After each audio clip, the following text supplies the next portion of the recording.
as I told you, signals, right click and create a graph indicator. Right, very simple. I've created a graph indicator and I'll expand this for you. I can even expand this so that we are able to see what all we can read and what is. So arrow inside is basically input and outside is output, right? So now what you need to do is I can first run this for you, or what I'll do is I'll just place this inside a while loop. Right? Again, create a control and a stop button comes for me, and I'll just run this for you. Right, so stop. Okay, I'll just remove this while button first. And this now what you are able to see is this particular waveform over here, right? Are you able to see this? Yes, sir. What I can do is visible items.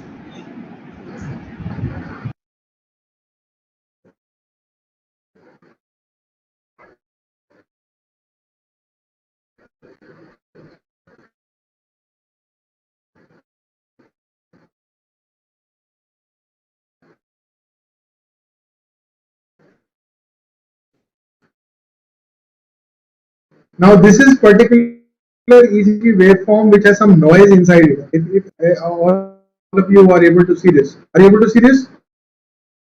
Yes, sir. So I'll just ask ma'am to ensure that everybody's mic is working so you can answer it. Yes, please. Thank you Yes, very sir. much. Mine is Right. available. So now because you are able to see this, yeah. So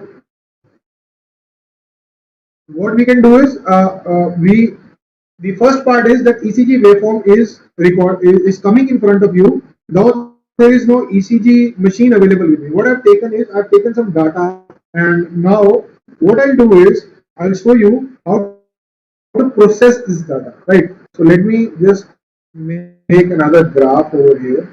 There is another graph, as you can see. Why I am using it and what I'll do, I'll just show everything to you. Right. So the next part is that what I want to do is I want to show you a pre-processed ECG signal. So what is happening inside it? This is what I need to show you. So let me just go to the signal processing wavelet analysis.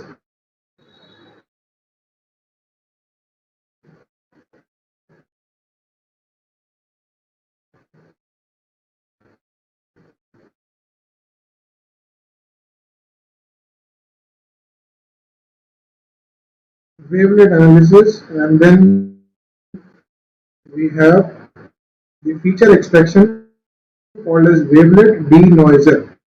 This is the block. Now again, I am not writing any codes, but what I am doing is I am using a block structure over here. So it has to be UWT over here. It has to be DB6 over here.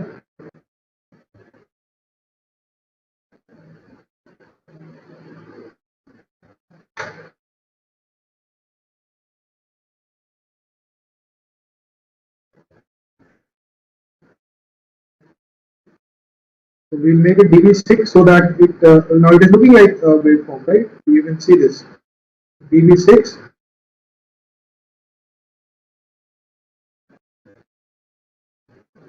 Now UWT is, for those who are not knowing it, undecimated wavelet transform, right? So we're using it, and level has been made to 8 dB, and wavelet is basically dB06, right? So I'll change this.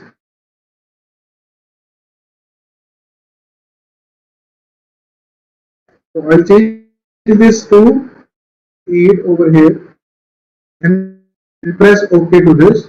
Now this wavelet denoiser is the one. I still hope my voice is coming to all of you. The technical problems have started to come up. Now I'll connect this denoise signal to this waveform graph and the input signal to this.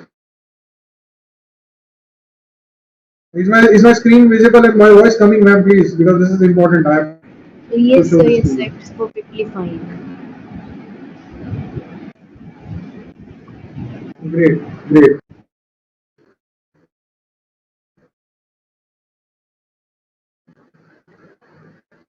So now what you see is, now what you see over here is a wavelet denoiser added to this, and I'll run this for you, right? And what I can show you is visible items and graph.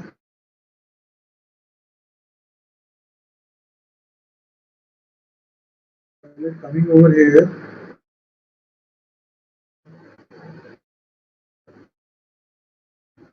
So yes, if I just expand this for you, are you able to see this waveform now? PQRST, right? You are all able to see this. Even for this, what I do is I'll create a graph first. Waveform graph is not actually showing me the graph palette. Now, here it comes. Right. So I have to just connect this again. Right. Now when I run this again, I'll just expand this for you. So you all can see this. There's right. Everybody is able to see this. Now there was some noise in the PQRS. You can very well see this noise. It has been denoised very easily. We have done that, right? Is it okay? I still assume you have seen this and you have understood what I'm trying to tell you. So I've just denoised the ECG signal very easily in front of you right now, and I haven't written any code. Though what I was having is I was having the ECG data earlier with me, so that was it, and I just made it. So I'll show you some working examples because we're not having much time now. I have to end this also, so I'll just go to some examples over here. The examples have already been made, right? So we go to biosignal, and there are some examples over here.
So I'm very sorry. I don't know.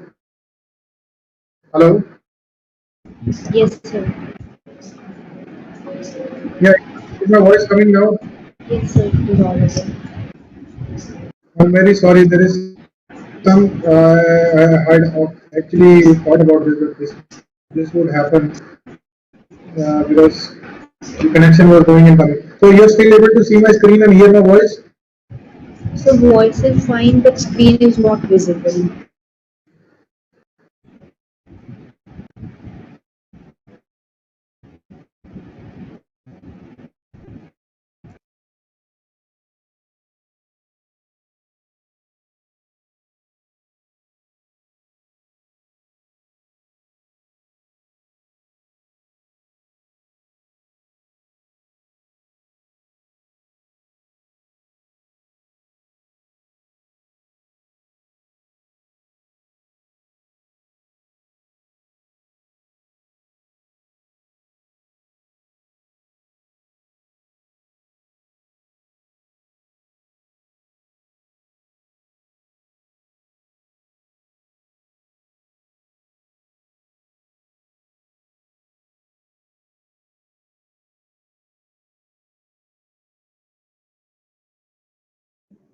Muskan,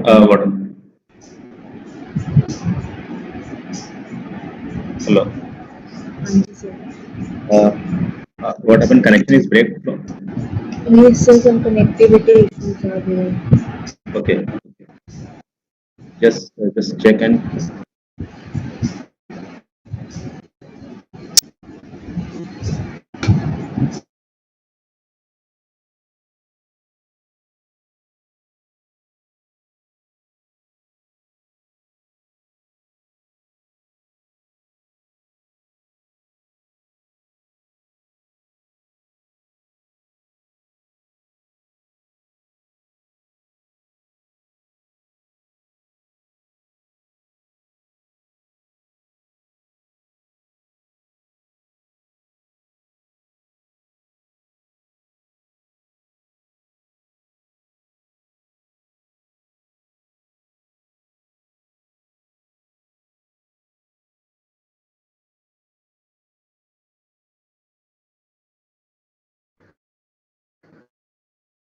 So are you able to hear me now?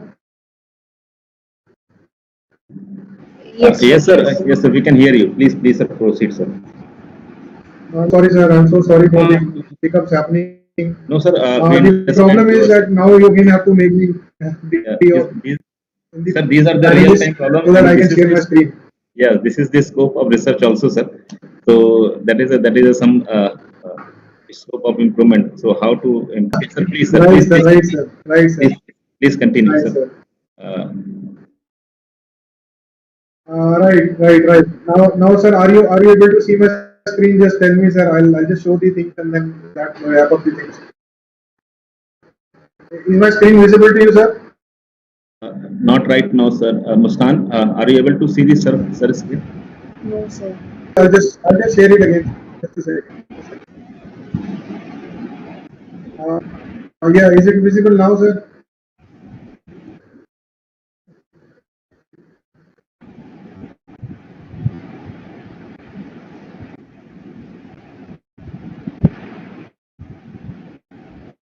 Uh,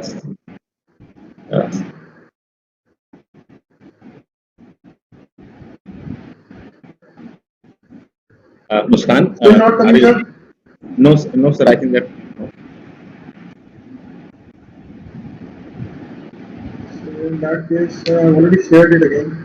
Entire screen share work. Now, sir,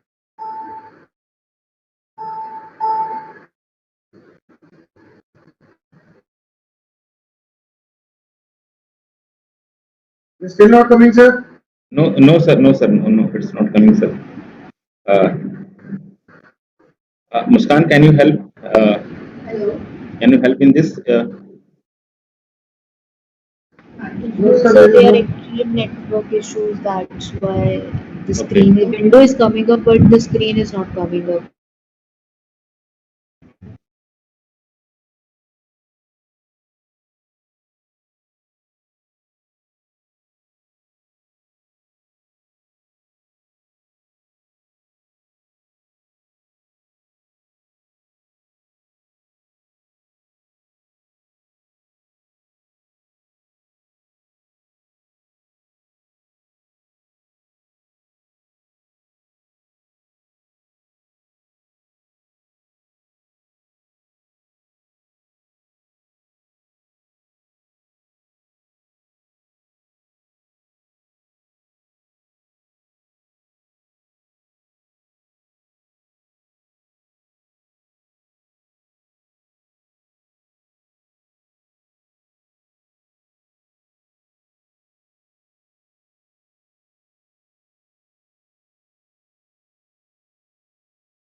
Hello,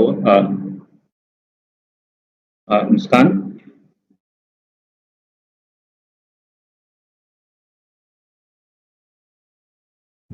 Yes, sir.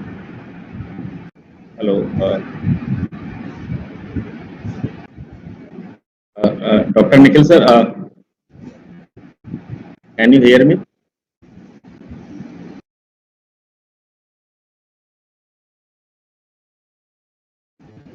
So he just got disconnected due to the network issues. His, so just wait for 2 minutes, and I request. Okay, sir.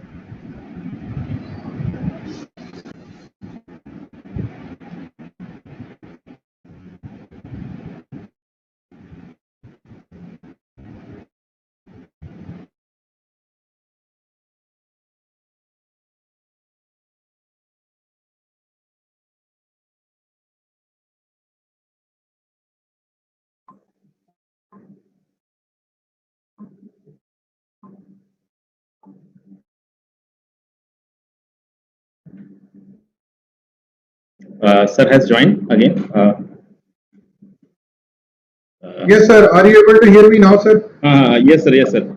Sir, so I request you, sir. Sir, I think that there is some network issue. I'm sorry for the problem happening. I have Uh, taken a lot of time. no, sir. No issue, sir. I think that Yes, there is sir. a network Yes, issue. sir. So I request you that Sir, please I'll just please conclude. conclude. I don't Yes. know. Yes, yes. Please, sir. Please, sir.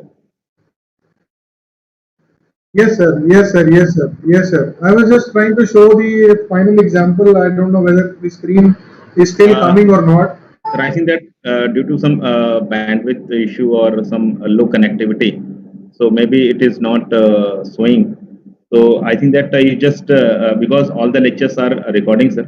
So whatever you are communicate, definitely it will be well communicated to the participant. So I request that please communicate, sir, so that we can proceed with the next, sir. Sir, are you able to listen me, sir?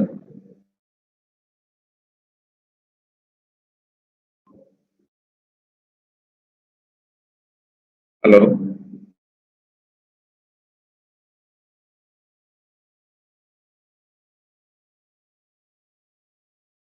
Dr. Nikhil, sir.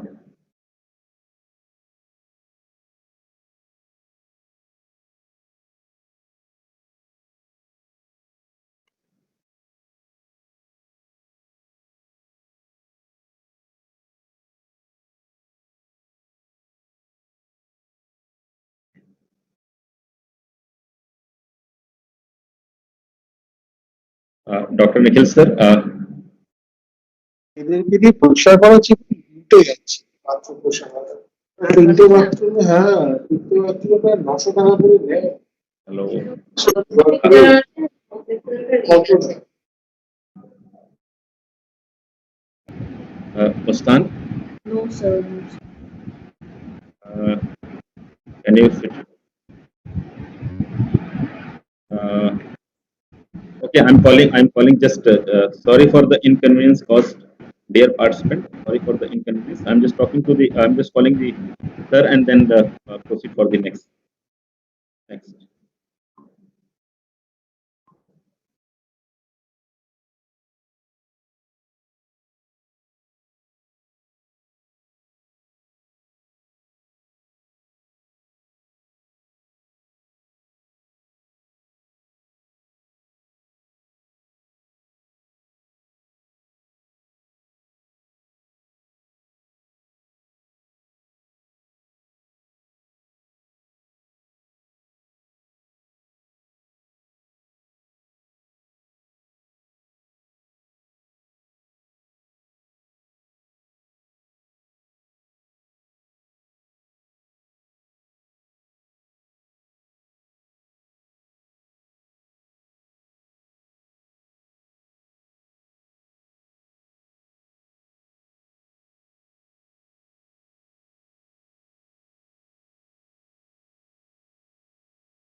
Hello, Muskan.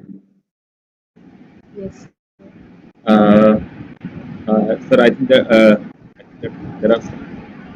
there is some connection issue at the end, sir, at the side of the Dr. Nikhil, sir. So now we have to move, and uh, we are going to just conclude. So thank you, Dr. Nikhil, sir, for enlightening presentation and sharing information on the machine learning and application and its application. And definitely, I'm sure that all the participants have gained some new and useful information, as you shown that how to type, how typing, how to speak and type in various languages, so that whatever the things we want to make in the terms of communication, we can do very fast. So it is very that the connections not able to connect with the Dr. Nikhil sir. But yes, we have Dr. Nikhil sir is available, and we will share the Dr. Nikhil sir email ID. Any participant want to discuss and share more information on this lecture, he or she can discuss this. So these words once again, thank you, Dr. Nikhil sir, for The Dr. Nikhil has joined again, I guess. Dr. Nikhil sir. Let me unmute the microphone.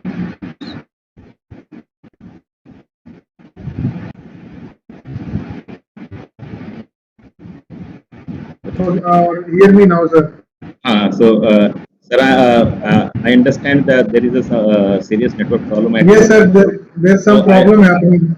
yes, sir. So, sir, just I request that just conclude. I am just Yes, sir. I was hearing you, and I'm very. Last part is that I actually wanted to talk about how we have planned to actually start or develop a system where, on the basis of, I've already extracted the ECG part with shown to the participants. Now, what we are planning is, I don't know whether, sir, my screen would be still available to you or not.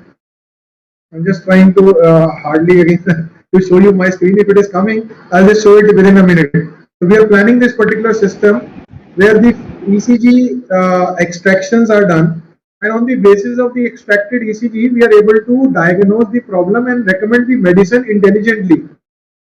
We're trying to develop AI-based algorithms where once the ECG data is available to the machine, it will process it. After the processing is done, the diagnosis is done on the basis of the history of things received from the doctors, and the medicine is also displayed on the screen. And in emergency conditions, the patient can definitely take that medicine. I don't know, sir, whether you are able to see the screen or not. So your screen is visible. Right. So if my screen is visible, you can very well see this is a normal ECG, and I can just expand this for you. I've just shown this, right? And when I run this for a tachycardia patient, the ECG becomes like this. And when I run this for hyperkalemia, the ECG becomes like this. So in all the cases, you can see very well what is the heart rate, the QRS time, mean, etc., etc. And on this particular point, the medicines will also be displayed if the levels of QT, PR, QRS time, etc. are in this particular range. Right. So this is how AI or machine learning is coming into portray for us, and they are helping to analyze the condition of a patient, even if the doctor is not present there. We've already seen how the operations are being performed remotely. Now, this is a very remote aspect. Say a particular patient is staying in USA and he's feeling problematic. So the only thing that he needs to do is he needs to because he'll be having an ECG recorder with him always. So he can send the data to the doctor anywhere available. The data will be monitored by the machine itself wherever it is connected, and the medicine will be displayed on the other side according to the condition that he is in, right? So this is the amount of thing that AI and machine learning will help us perform the things. So that's it from my side, sir. This was all about the ECG data and EMG data. and we can all do this effectively in the using the biomedical toolkit. So I can share these slides with everybody so that you are able to analyze and understand what I had to show. So this is the complete information of ECG, EMG, and EEG, where I can show you a bio or signal processing structure. Just give me a second. I'll show you that. Biosignal. Oh, sorry, I just clicked onto a wrong example. It will take some time. So nevertheless, sir, what we can do is in the meantime, we can ask the we can take the queries from the students, from the participants. I should not call them students in any case, right? So if there are any queries, So I request the participants that if you have any queries related to this session, so please ask. and this is the last example that I wanted to show you. If my screen is still visible, you can see very well see Yes, sir, it is. the ECG coming over here, and with different filters. What is the output? Right, I can change the filter also, the notch filter coming into picture, the integration and time, right? So you can all see what we can do with the RMS value. So this is all placed in the machine. Now we are creating this virtually. I don't have any ECG machine with me. I've just shifted over and I'm seeing the EMG data coming now, right? So this is the beauty about this software. Even EEG can be seen, right? So this is biosignal processing. We are processing all the signals together in one single go, right? So this is what I had to show you. If there are any questions from your side, you can please go ahead with that. I've taken a lot of time and sorry for the inconvenience happening. No, sir. No, sir. We understand because these are the real-time challenges. Right, sir. Talking when we are talking Right, about the technologies. Right, And these challenges definitely, sir, leaders or helpers can address these challenges and these problems. So nice of you for understanding the problem that we are facing these days. Again, very big congratulations So, to you, sir.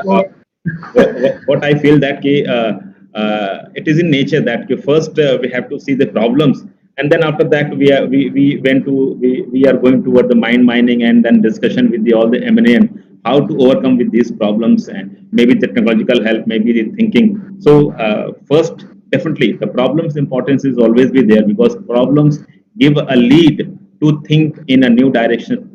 Right, sir.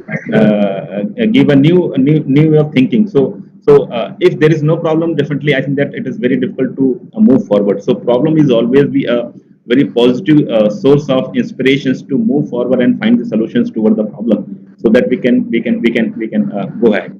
So any right. So there is some question coming. What is the software, sir? The software is LabVIEW, and I was using biomedical signal processing toolkit. Right. So you can very well see these things available on the site called as ni.com. I've just typed it in the chat box. So Dr. Hupu, I hope I have answered your question, right? LabVIEW is the one that we're talking about, and we were using biomedical toolkit. It's free download. It's not free for entire life, but yes, download is free, and you can install it for a few days. In fact, 15 or 20 days. Sir, it is request that if you have a link of this source from where the participant can download this. Yes, sir. Yes, sir. Yes, sir. I'll just share that with you. I'll just share that with you. Yes, it would be great that you just type the address on the chat box so that the participant have access, and if they want, they can download the software. But definitely, sure, sir. Sure. I'll just place the link. Just a second. I'll give the link in the chat box itself. Yes, the link is there now. Right? You can download it directly. So yes, thank you, sir. Now the link from where you can download this software, the link is provided by the sir in the chat box itself. So I request the participant that please see the chat box and see the links. So okay, sir, any other open source tool which is free? Sir, actually, there are open source tools available, but the problem with the open source tools these days is we are not able to link them directly with the data in the machine. because this software allows us to link it directly with the use of DAC cards. In real time, we can measure the inputs and then we can process it and get the Yes. real time outputs, right? So that is Yes. the only problem in other tools that are open source. But yes, there are many open source codes available where you can process the information these days. Again, these are provided by Google only. But the problem is in real time when you have to interface different hardwares directly with the system, they don't allow it. So the hardware interfacing is basically very effective in LabVIEW itself. Yes. Yes. Uh, any more questions by the Sir, excuse sir. Sir, excuse Yes, me. Yeah, yeah, you are concentrated such a virtual instrumentation software which we call LabVIEW. LabVIEW yes, is a sir. virtual instrumentation electronic Yes. working bench. Okay, that you are shown that just a data acquisition purpose, just you are connected in I didn't get the full question, sir. Can you please go ahead?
The next session will be continued after half an hour. Thank you so much, Nikhil sir, for such an informative session. And before the next session starts at 12:20 p.m., all are required to turn on their cameras for a while for a group photograph.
Once again, I welcome all the participants. Muskan, Yes, sir. please first we have to take of all the participants as per the AICTE. We have to take the pics of all the faces of the beautiful participants. So, have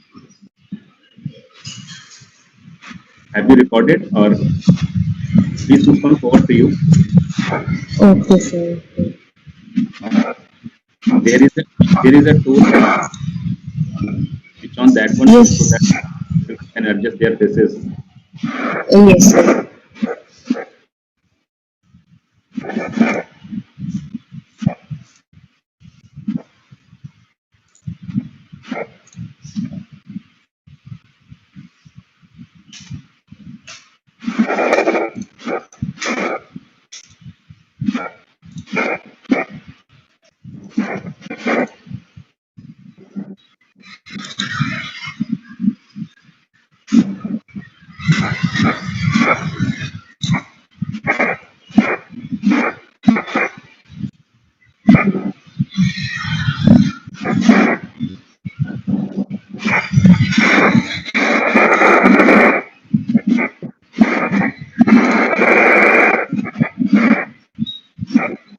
Muskan, Yes, sir. Yes, sir. have I am. you have switch on? You want to take the screenshot, or you want to use that one tool? That is a Sir, I'm taking screenshots as well as I've recorded the whole duration of this. Since there is a limit of, I guess, 50 participants at screen at one time.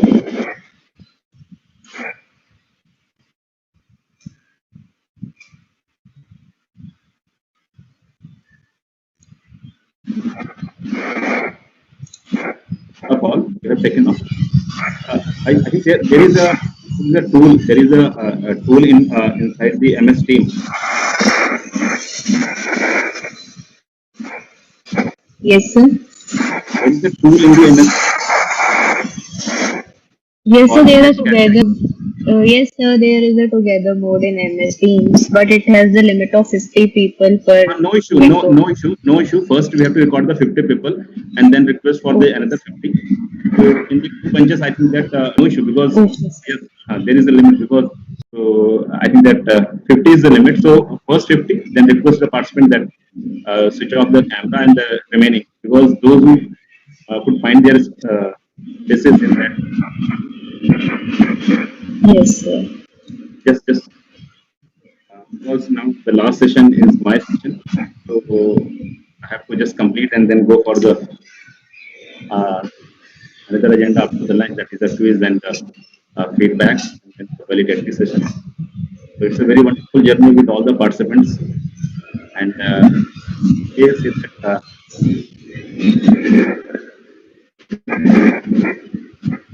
on. Yes, sir.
Uh, I think that now every participant see their faces in the seat. So I think that according to the seat, you have to adjust yourself so that we can record the faces.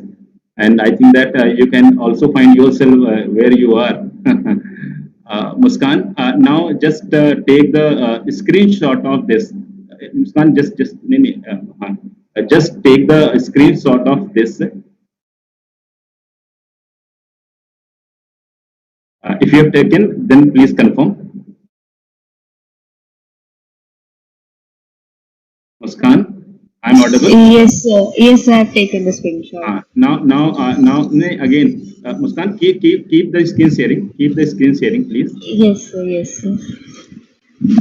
Now, request another participant, those who already seen their faces, those who already seen their faces in the conference hall. This is a virtual conference hall of this Microsoft team. So those who have seen their faces in the conference hall, this conference hall, so I request that you please switch off your camera so that other can join, because there is a limit of 50. So only 50 faces can be accommodated this virtual conference hall. So if your faces is recorded, so I request that please switch off your camera so that other faces can be come into this picture. So now we are going to wait for a 1 minute. We are going to for a 1 minute. So those who have seen their faces, please, Muskan, just Yes, sir. after 1 minute, again take a screenshot. Okay, sir. And your faces, I am not seeing. Okay. Once again, I request that all the participants, Is it visible, sir? those who have seen their, Muskan, take a screenshot, and there 1 minute. Take a screenshot and wait for another 1 minute so that other participant can come into this virtual conference hall. Thank you, participants. Thank you, participants. Now, Muskan, you have taken the screenshot now. So now Yes, sir. I've taken the screenshot. request the participant that switch off your camera so that other can enable their faces, or they can enter into this conference. Muskan, just this is the last one. That is uh, after 1 minute again take a screenshot of that. So again, I request that all the participants adjust themselves. I think that Anmesh sir, please adjust. I think that remove the mask. I think that everyone is sitting in their offices and with the keeping social distancing. Can just remove your mask for the just fix of this one. Animesh sir, I think that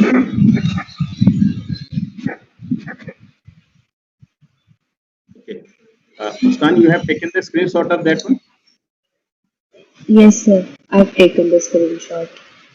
Okay. So I think that we covered almost all the participants in this conference hall. So thank you so much, dear participants. And before we at the 3 o'clock again we have a this gathering. That is a capturing of the. So thank you. Now, Muskan, uh, Yes, sir. uh, now over to you. Now I'm going to share my presentation, and over to you. Okay. So So proceeding towards the fifth day of FDP, the session 2 we have on smart home and cities and IoT computing by Dr. Sunil Kesing, Professor and HOD, Department of Computer Science and Engineering, CCET, Degraven, Chandigarh. Muskan, Welcome, are you sir. able? Are you able to see my screen? Yes, I am able to see your screen. Okay. Just because in the first session we have seen a lot of the network connectivity issue. So I have created the backup here. So hope that such thing will not happen in this. So I am visible. My screen is visible. I am audible. Yes, sir. Yes, sir. Okay. Uh, thank you, Mr. Once again, I welcome you all the participants in the 14th session. That is the last session of this 5-day FDP. In this session, we are going to discuss about the smart homes and cities. In these new coming technology, new coming facilities, how the IoT help and what the role of IoT computing. So the today internet has become ubiquitous and has touched almost every corner of the globe and is affecting the human life in unimaginable way.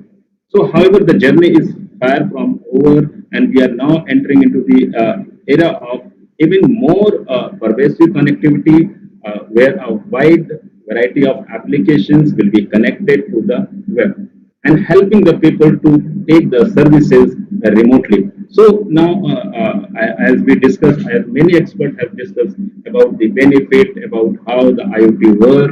So all these things definitely related to the Internet of the Things. Now, Internet of Things is moving toward the uh, everything of the things. So all these in things and Internet of the everything. So there are a lot of the abbreviations according to the upgradation into the technology. So in this session, we are going to discuss the various facts and the opportunities of a smart city and smart homes. It is predicted that the smart homes and cities will have a great impact on our future life. That is, they will provide the services and help with the support of the technology accordingly to our preferences, and that will be act as a intelligently. So now, just to keep the presentation in line, this is the agenda of my presentations, which is I'm going to discuss and touch all the points we are in the coming slides. So here we are just briefing out about the introductions. Now, when we talk about the smart homes or smart city, what it's mean, what are the various parameters, then the outlines, and then definitely what are the various components when we talk about the smart homes, a smart city. Then next, something is very important, that the computing in IoT. So here we are going to touch about what is computing because it is more related toward the computer science. So, but definitely this field will touching the each and every. As I told you that now the computer science is the backbone of an every field. So if you're talking about the medical science, you're talking about the agriculture, if you're talking about the electrical side, mechanical science, every field you find the computer science. So in the computer science, there is a word that is called computing is very important. So what is the meaning of the computing? That is definitely more perspective toward the computer science, and definitely this presentation or this discussion will enlighten the basic distinguish between the various nomenclature under the computer science. Sometimes we have to see in the computer science, computer engineering, software engineering, information science, information technology, and many of them feel that all the fields are same, but no, every field has their own objective and the uh, course of actions to proceed into that one. So we will discuss to that. So courses in computer science and the space of computing. Then we'll discuss about the IoT architectures, for smart cities, then computing models, and then again we have to discuss, because there is a lot of the discussions happened in the previous sessions regarding the clouds, fog computing, and edge computing. So ultimately, when we talk about the IoT computing, but definitely the broadly, these three terms came into the mind about the cloud, fog, and edge, where you are going to process your data, where you are going to take a decision or take an analytical decision, definitely on the basis of your received data or the data taken from the environment through the sensor. Then another, that is a current stage of IoT landscape, smart city challenges, research direction, and then definitely the theme of this FDP, that is a role of AI into the IoT. And when we talk about the role of AI into the IoT, definitely it's moved toward the smart home and smart cities. So how AI help into the smart home and smart city? Network and sensors technology is definitely when we talk about the smart city. So networking is very, very important. In the first session, we have seen the lot of the communications breakup. So these breakup, these problems definitely will force us to think into the new dimensions of research, where we can minimize all these communications gap or the communication breakup. So now that is a we will discuss that in networking and sensing technologies for IoT smart cities. And now when we are talking about the IoT, definitely we are going to make a device where we have to learn some things. We have to make the prototype. So in these directions, your Raspberry Pi and Arduino, they are taking the lead. But personally, I'm more love toward the Raspberry Pi, and because it is a single chip computer where you can do a lot of the things, because you have where you have the flexibility. If you have the flexibility, then you can explore more. So it is a comprises with the processor, have a network capabilities, and all these things. So we'll touch again about the Raspberry Pi 4, the area of research in IoT. So in this workshop, many of the participants doing their PhD research and others, so definitely what the scope and how this presentation will help them to think into the new direction, or to think in their in the current research. And IoT with the artificial intelligence, that is the theme of this workshop. So this is the future of a smart home and city. So this is the basic outline, and definitely when we are discussing, we discuss a lot, because giving a talk on explaining about a topic in the computer science, it have a very vast dimension. So streamline the presentation is something is very important. So now when we talk about the smart homes and cities, so definitely I think that this image itself explain each and everything. Now we want we are going to connect each and everything, maybe the building, maybe each everything, every part of the city. So definitely I think that you have seen that the urbanization of the cities will increase over in the coming years, and mega cities will arrive with more than 10 million citizens. So these mega cities will have challenges such as to create a sustainable and cost-effective environment, enrichment of the life quality of the citizen, and being able to handle non-static concepts that evolve over the time. To address these challenges, the latest information and communications technologies, I think that these were ICT. In the past few times, we have seen there is a lot of talk, there is a lot of work going into this. That is information and communication technologies, including its valuable services, is indeed into the scenario. So basically, when we talk about the ICT, offer a concept of that fuels sustainable economic development and high quality of life together with a wise management of natural resources. So when we talk about the smart homes or smart cities, so in a smart city, definitely how the natural resources to be preserved, and how the natural resources to be used very effectively with the minimum wastage. And in that one, how the technology is going to help us. That is the basic discussion and the basic scope of research. So a valuable smart city infrastructure must be able to integrate the smart homes into the coherent smart city concept. So smart living is a trending and connected, because connected lifestyle that envision efficient and sustainable energy utilizations, stable and reliable power supply, intelligent and coordinated transportations and mobility, and another that is something is very important, personalized and cost-effective healthcare system.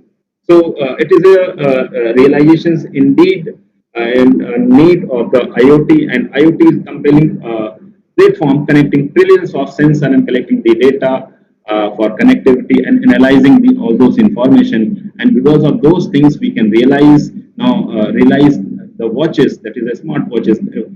It is not showing only the times, but it is doing a lot of the activities. It also watch your health, smart TV, smart cars.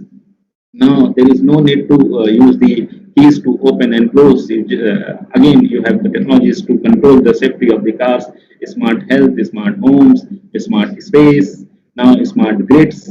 In the electricity, there is a lot of innovations happened to making the electricity is more smart. That is a utilization, distribution, and also that is if any fault occur without the human intervention, how the control center know the fault occurs and inform about the other preservative method. Smart industries are using a lot. So I think that there is another term that is the industrialization, Internet of the Things. So industry is using a lot of IoT technologies and smart city and many more. So when we talk about the smart city, what are the various layered architectures? So I think that we discuss a lot, and here the smart city analogy framework domain, the element basically the outcome. What outcome of these layered architectures? Ultimately, we want quality, we want sustainability, equality, livability, and resilience. And the stakeholder definitely the citizen, professional, and institutions. And what basic focus on these smart city basically to give a better economical, environmental, and social and cultural life. So when we talk about the layered model, so here you can see that there are 7 layers. One that is a services, definitely the services in the terms of healthcare, education, media, energy, transport, financial, shopping. In every area, you are seeing that we are applying the IoT technologies to making the thing smart. So these services is now providing through the help of technology. Now, another that is the application and software. We have a lot of the applications, collaborative software, cloud, and other software where we can we can use the technologies, we can implement the technologies for this smart city and analytics, machine learning, data mining, deep learning, and predictive analysis. Because we are taking a lot of the data, and on the basis of the data, we are going to take a decision. So analysis something is very important. Integrations. We are going to take a lot of data, taking the data from the sensor, taking the data from GIS, and again, your population is also a data, economics is also data, this is financial.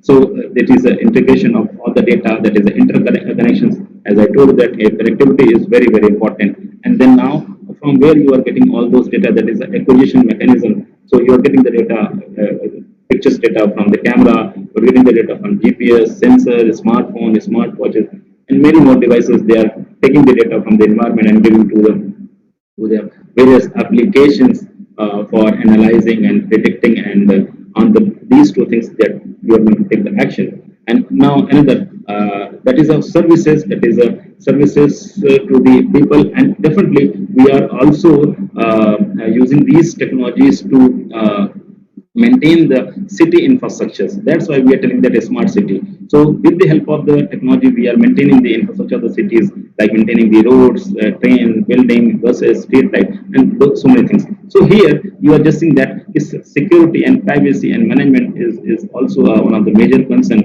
because when we are managing all these things, definitely we have to minimize the deadlock between these two layers, between these layers. So the layered models definitely are very helpful to making or realizing the smart city.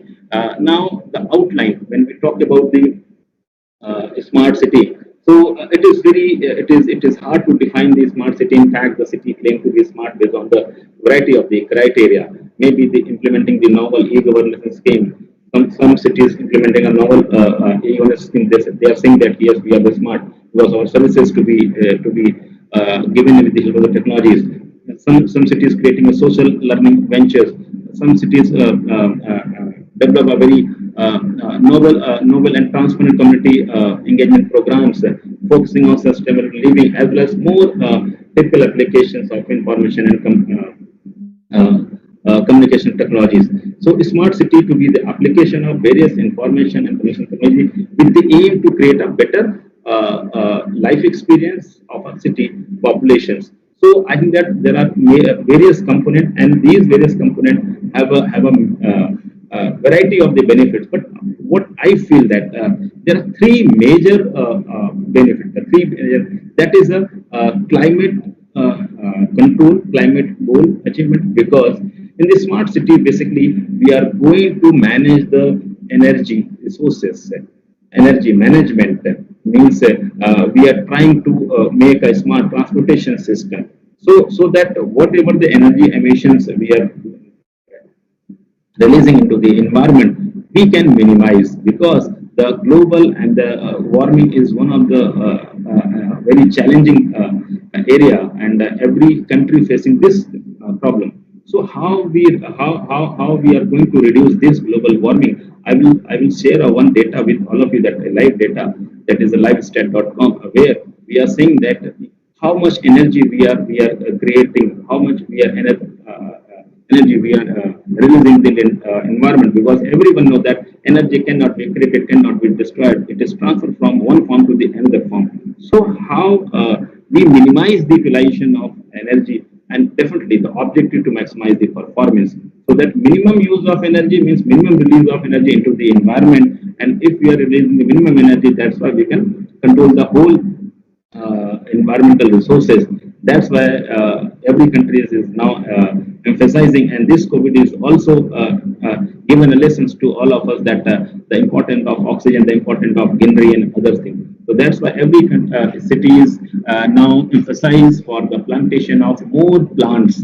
So that is because it is a part of the climate management or energy management.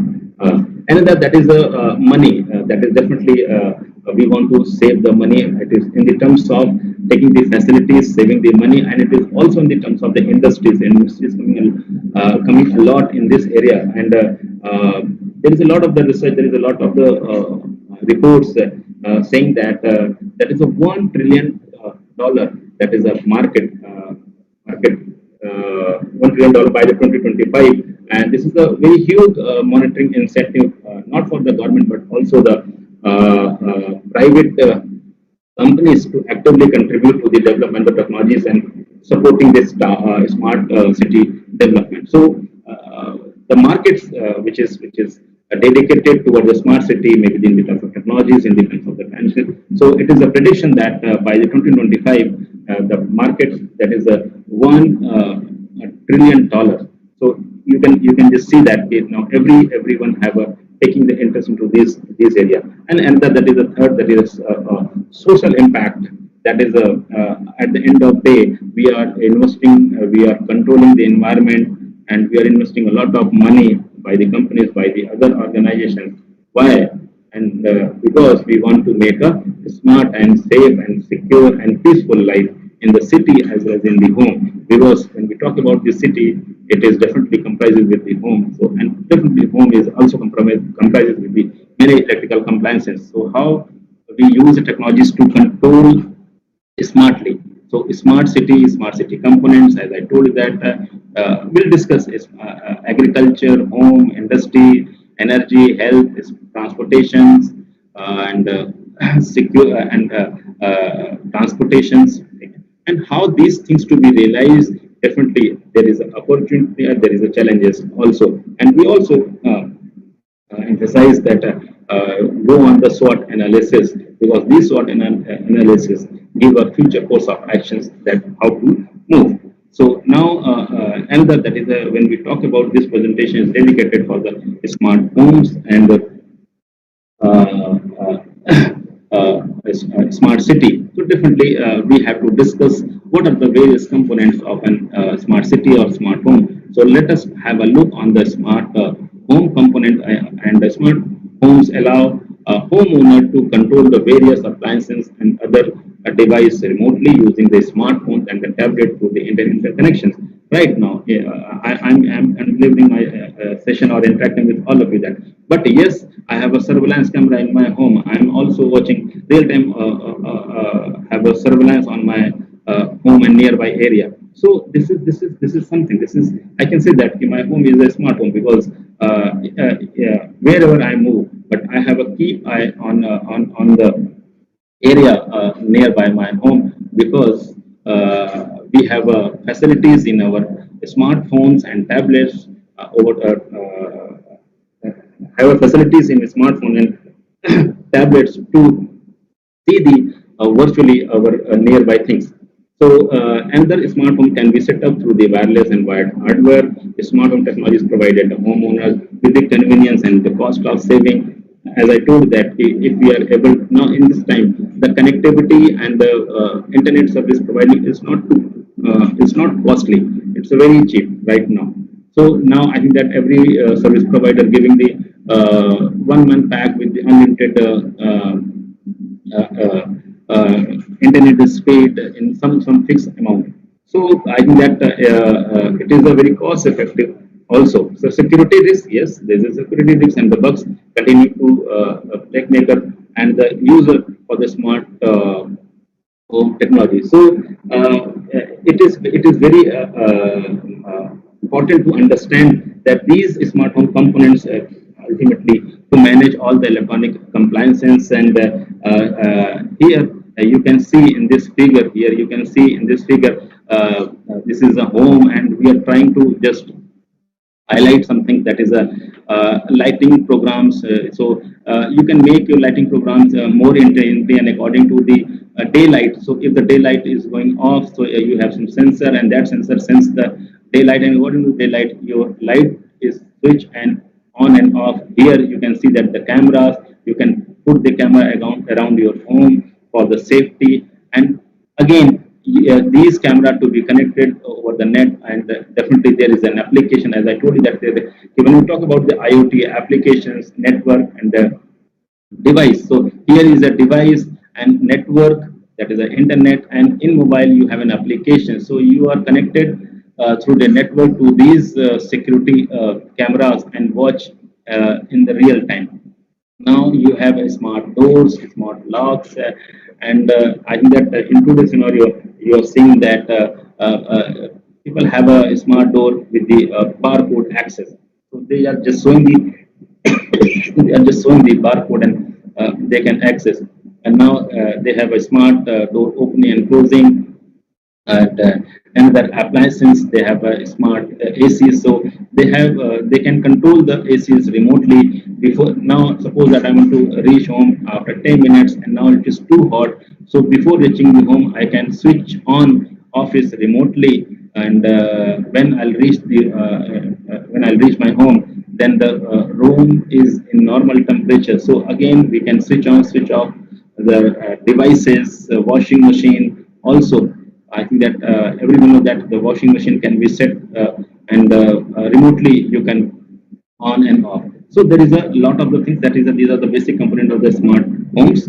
And when we talk about the smart city, then I discuss in city definitely we are involving or using the technologies to in the agricultures because as I told that the food security is one of the very important part and we are seeing that there is a lot of change into the climate. So how to sense these changes and how to preserve these changes and provide the right environment to a particular crop.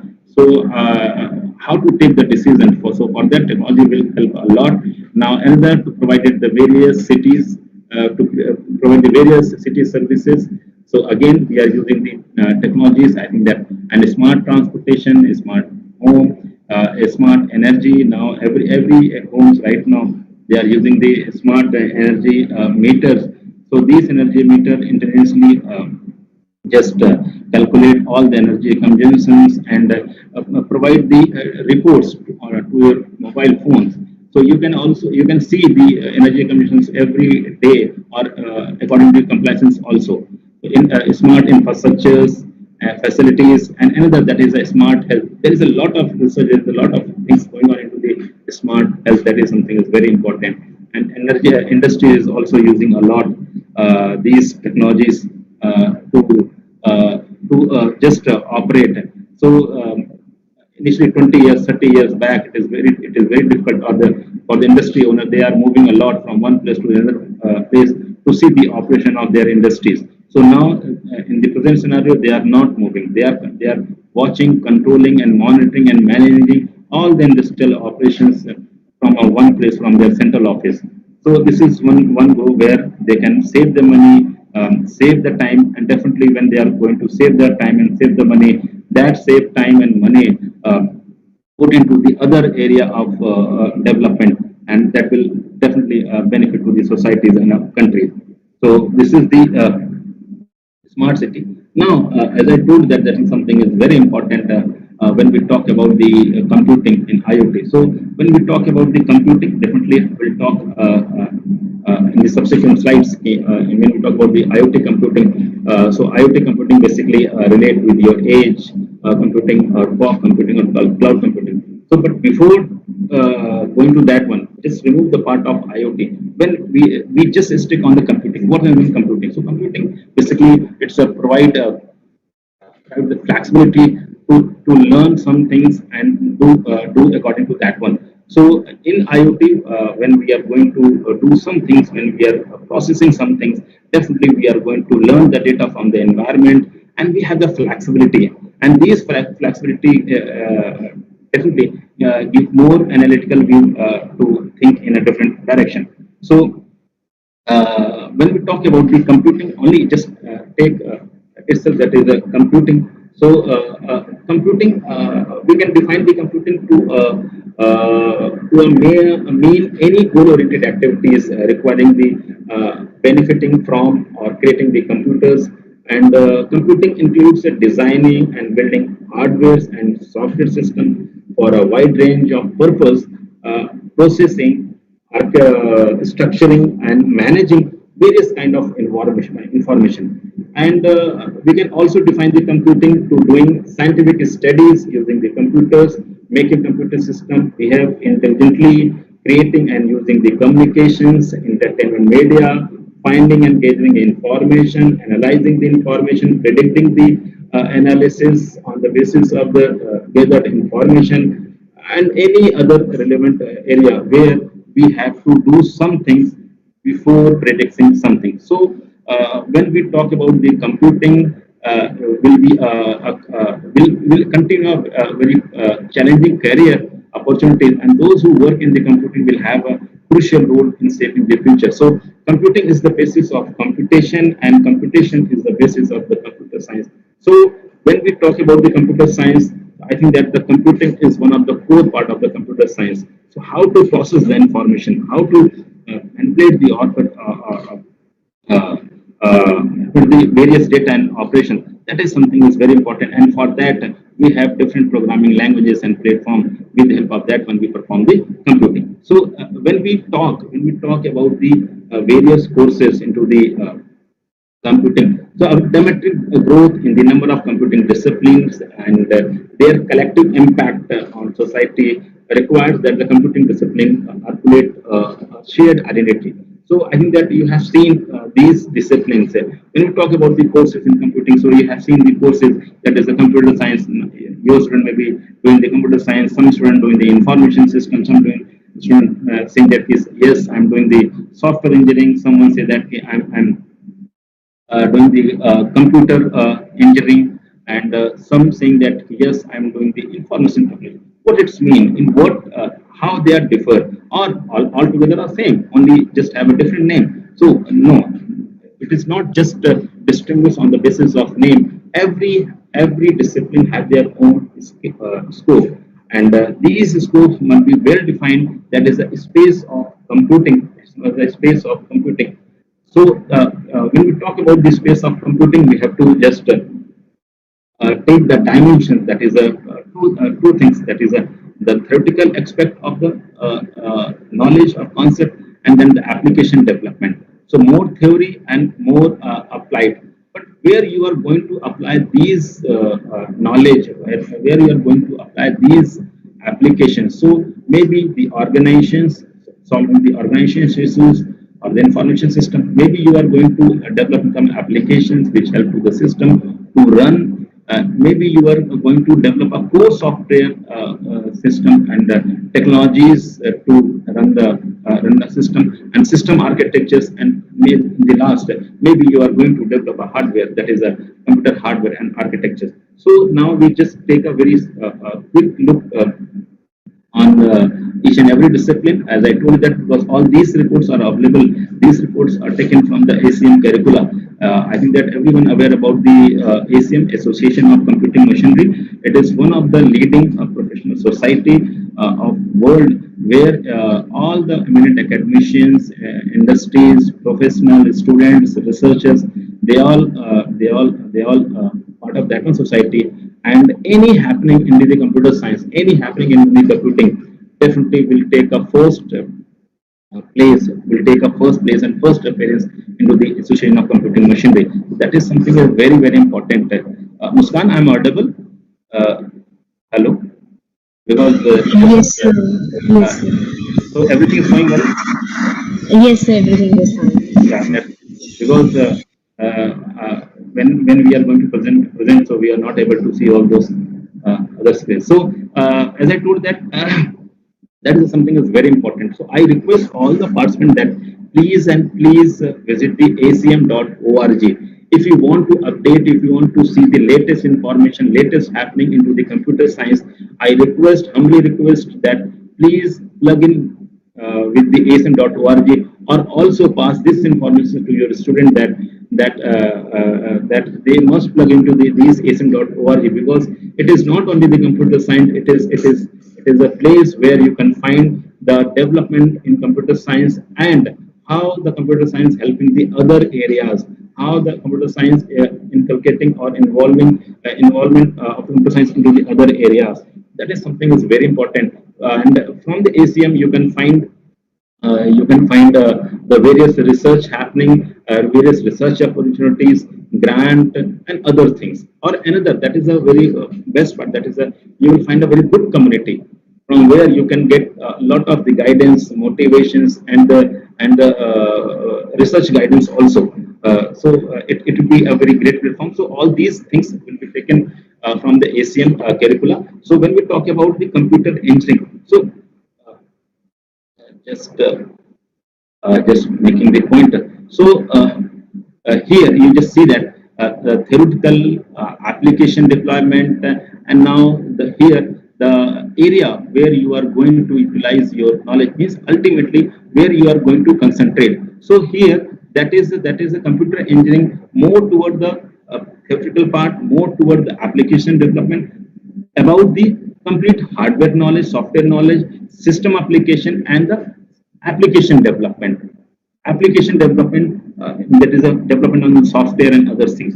So this is the computer engineering. When we talk about the computer science, then see more pro in the previous one means have a well balance between the theoretical and practical. But yes, there is no scope to left about the computer hardware and architecture. There is no scope to left from the system infrastructures. In the system infrastructure means system applications. You are talking about the compiler. You are talking about the operating system. Means the application which help to run the system. Creating the operating system interface or the various system calls. So, but here in the computer science, you just find with this diagram that there is no application deployment. There is no area of application. More go toward the theoretical part, but the theoretical part of the applications technologies, theoretical part of the software and other technologies which help the system and system infrastructure. So you must have a strong hold on the system structures, software methods, and the applications development. Theoretically means you must have a well versed with about the concept, about the programming languages, how to program each and everything. Now, when we talk about the information system, so here in information system, definitely there is no part of knowing the computer hardware and architectures, it is more pro toward the solving the various organizations and the information system. It come differently. Now this part basically come under the under as a part of ICT, information communication technology. So this is more toward the solving the issues of the organization and other communications technologies, other services, and definitely more toward the practical applications. And here, information technologies definitely only the practical, only the practical implementations, development of the application software, development of the system software, solving the various organizations issue, making the ERP system and other things. So no knowledge about the in the terms of theory, in the terms of application about the hardware or the theoretical. More means here you can say that the more and more hands-on experience means a student or the person have a strong hold on the practical part or application development and deployment. Here now in the software engineering, it is a balance that is less.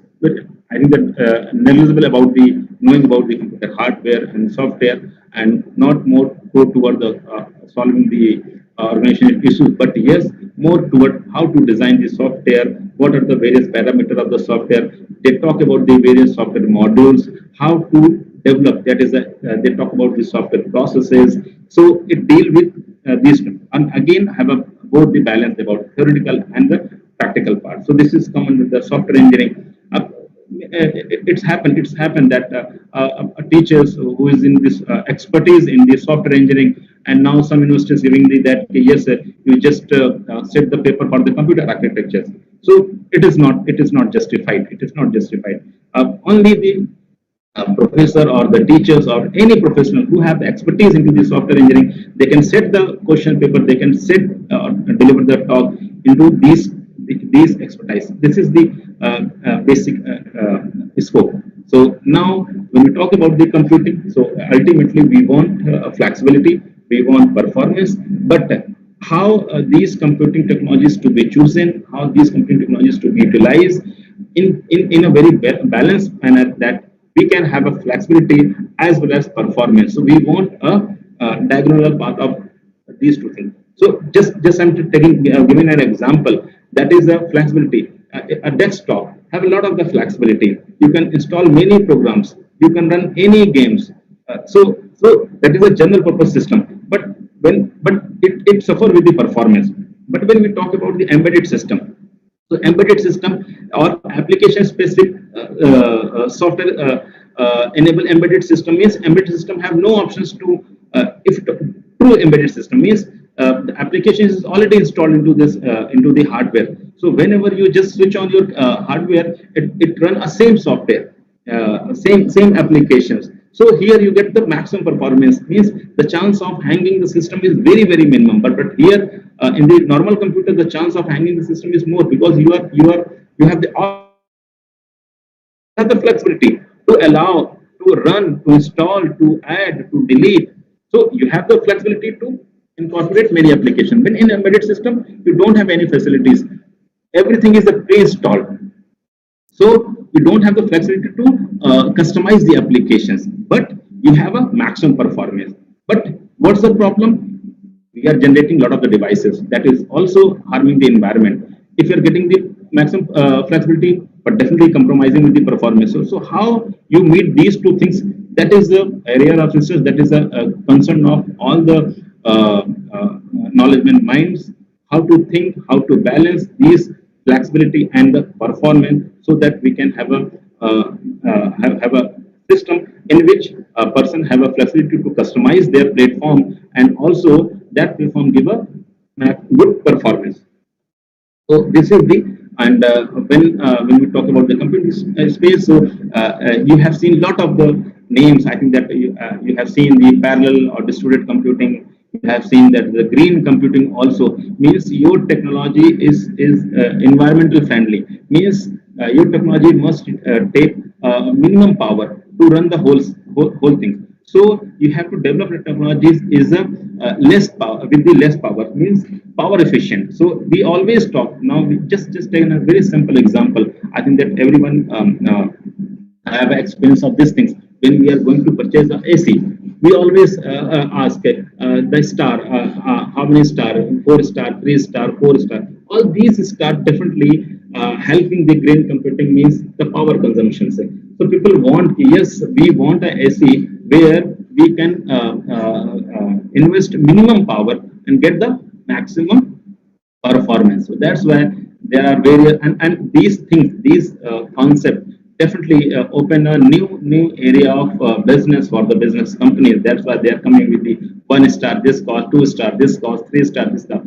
That is another, that is some called BEE.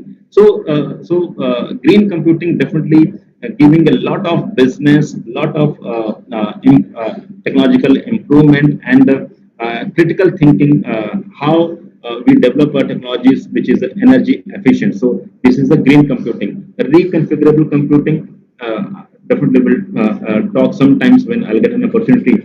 So there is a green reconfigurable computing. You have seen. We will also discuss about the utility or edge level computing, grid computing, fog computing, embedded computing, pervasive computing, ubiquitous computing, and there are many terms regarding the computing. So computing means where you are going to process the information, and after processing the information, you come up on some decision. And for these, for understanding these computing concept, there are various courses offered in the different nomenclature and have different courses have their different scope. Some courses dedicated to understand theoretically about the theoretical part, some courses dedicated to understand the development of the applications, some courses is dedicated how to deploy the application and provide the services to the organization and other sectors. So now another that is something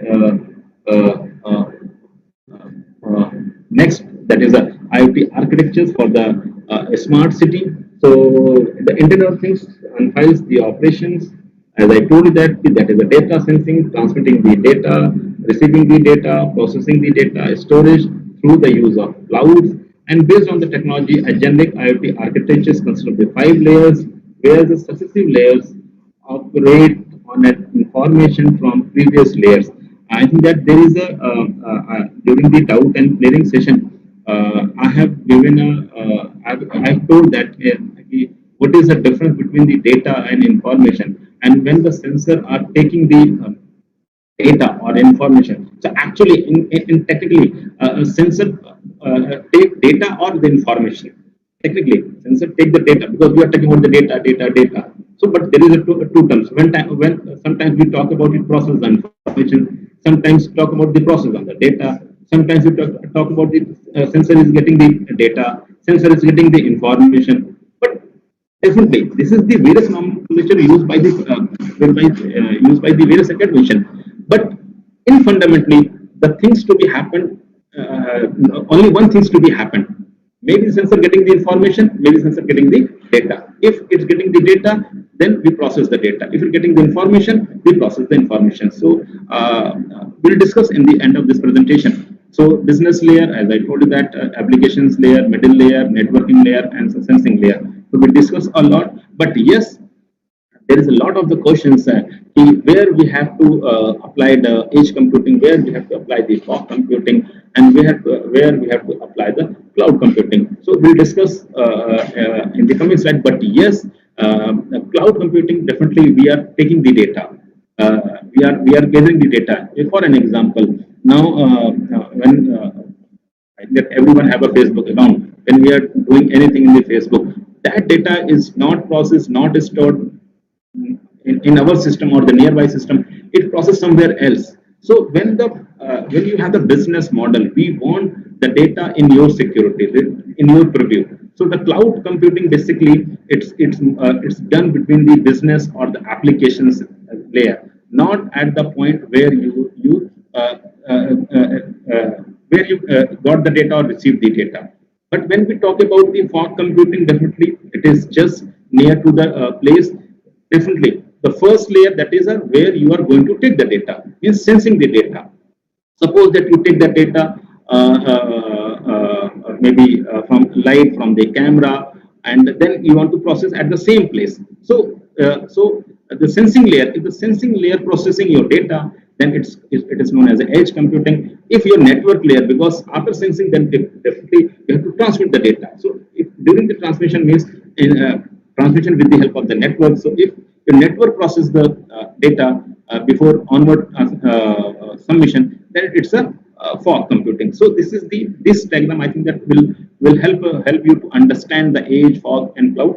We'll talk more in this slide. So this slide gives uh, more view on that one. I think that here you can see that if you want centralized data, you have more processing power, you have more storage capacity, and definitely here latency. Definitely, as I told you that when you are transferring the data or going for the cloud computing, latency is very high, and definitely it is a remote place. So at the remote place, you don't have a control on the data. The remote person, the remote organizations have a more control toward the data. So the security at the global level is, you can say that it's higher. But this is the basically where you have a concept of the centralizations or have more power and have more space to store the data. But yes, the latency is very high. But here just move down. That is the where this is the internet of everything, where you just connect the people and with the internet of things. When the people and IoT, when these two the combines, it is known as the internet of everything. It is already discussed in my the second presentation. And the edge computing, as I told that at the point of the taking the data. So suppose that your mobile phone, your mobile camera have taken or some data. So if at that place you want to process some information, that is edge computing. And after, if you're not processing here, if you're processing during the transmission, that is the fog computing. And after transferring the data and storing into a particular space, that is known as a server, and where you are going to process, then it's a cloud. So distributed, definitely it is a distributed. Here you can get higher bandwidth, and definitely if the data is at your place, so definitely you have more control. You can set more privacy. It's not that the data available in the cloud is not safe, but both the terms are different, and that have a very great. It's open up another 1 hour discussion. So I'm not going to discuss these things. So just to understand or keeping our presentation to the computing and how the things are to be differentiated. So one things, if you want performance, less latency, edge. If you compromise with the latency, then go for cloud. So IoT architectures are categorized based on the type of operation, responsibilities located to the part of IoT system. These categorization is based mainly on the processing of data responsibility. So on the basis of the data responsibilities, or we can categorize our IoT computing model into the three. That is the cloud computing model, edge computing model, and the fog computing and edge computing. So this is the comparative between the cloud, fog, and edge. So cloud computing model basically just uh, in a cloud computing, the contextual awareness on the global level of all expert applications. In the fog computing model, the fog layer has a contextual awareness of the total local sensing scenario, and the edge, basically edge device typically only have information about their own status. So here, I think that you can see that is a high network cost. Here the communication cost is very high. Here the communication cost is medium, and definitely in the edge, the communications cost is very less, because you are not supposed to transfer your data. You process the data at the sensor level. And here another that is something is very important, that is potential privacy risk may not, but it is depend upon the service provider how their system is secure. But here you are not transferring the data, you are keeping the data with yourself. So definitely the same. I think that if you are keeping the data with yourself, it's not that your data is secure. It is data is secure. So security and privacy is always concerned when you are transferring the data and people are not able. So your data is available, in public domain, and people are not able to access the data, then we can say that your data is secure. Because there is a term that is called data security and data hiding. You hide the data and tell that yes, the data is secure. I feel that it is not the security part. Security part and hiding, these are the two different things that has been discussed. So you don't know where is the data. So I think that there is no term for the data security. The data security comes when you know the location of the data. Yes, data is there, you are unable to access. Let's say for an example, banks, and you know that a lot of money is available into the banks, but because of the security, because of the infrastructure, you are unable to access those money. Then you can say that your money is secure, but you don't know where is your money. So it is not that your money is that it is related to the security. So this is called data hiding. So ultimately, I think that these two terms work together. So in current scenario, first generally it use this kind of the concept used in the communication. So while transferring the data from one place to the another place, so generally people just make a things to hide the data, and after hiding data, if to any reason, if the other part know the data, where the data is moving, or locate the data, then make the mechanisms so that people cannot access the data, hide during the transfer. And if people or any person can know the move of the data, then you have to secure the data so that no one can access. So this is a two layer to prevent unauthorized of the access. So the best capability in the terms of the resources and the lesser capabilities, then the clouds and least capabilities. And scalability is low, scalability is better than the cloud and the highest. So this is the basic comparison. So the current state of IoT, it is a faster growth than previously anticipated.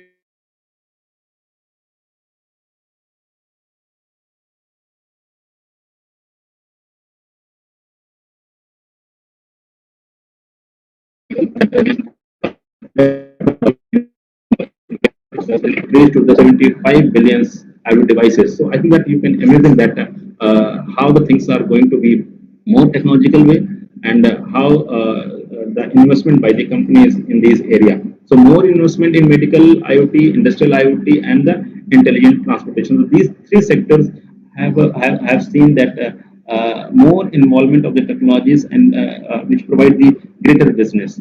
And security is also one of the main concern, which is always be there when we are using technologies, when we are moving outside the technologies. And I feel that when you are connected with the internet, your privacy is always be at the risk. So these are something.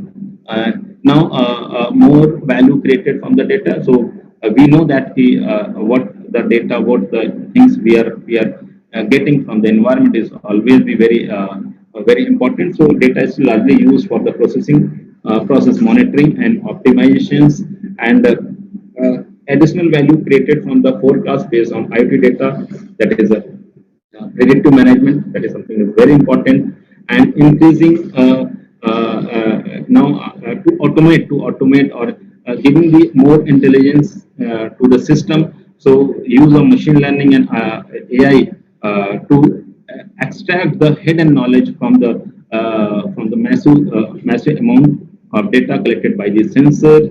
And because it is very difficult for a human being to take out some beneficial things from the large amount of data. So AI and ML help a lot, and because of these two technologies, we are seeing the change into the technologies, and that much is helping to the humankind. So hardware is mature, new age computing method is needed, because we need the performance, we need the safety, and definitely we need more response on the analytical part.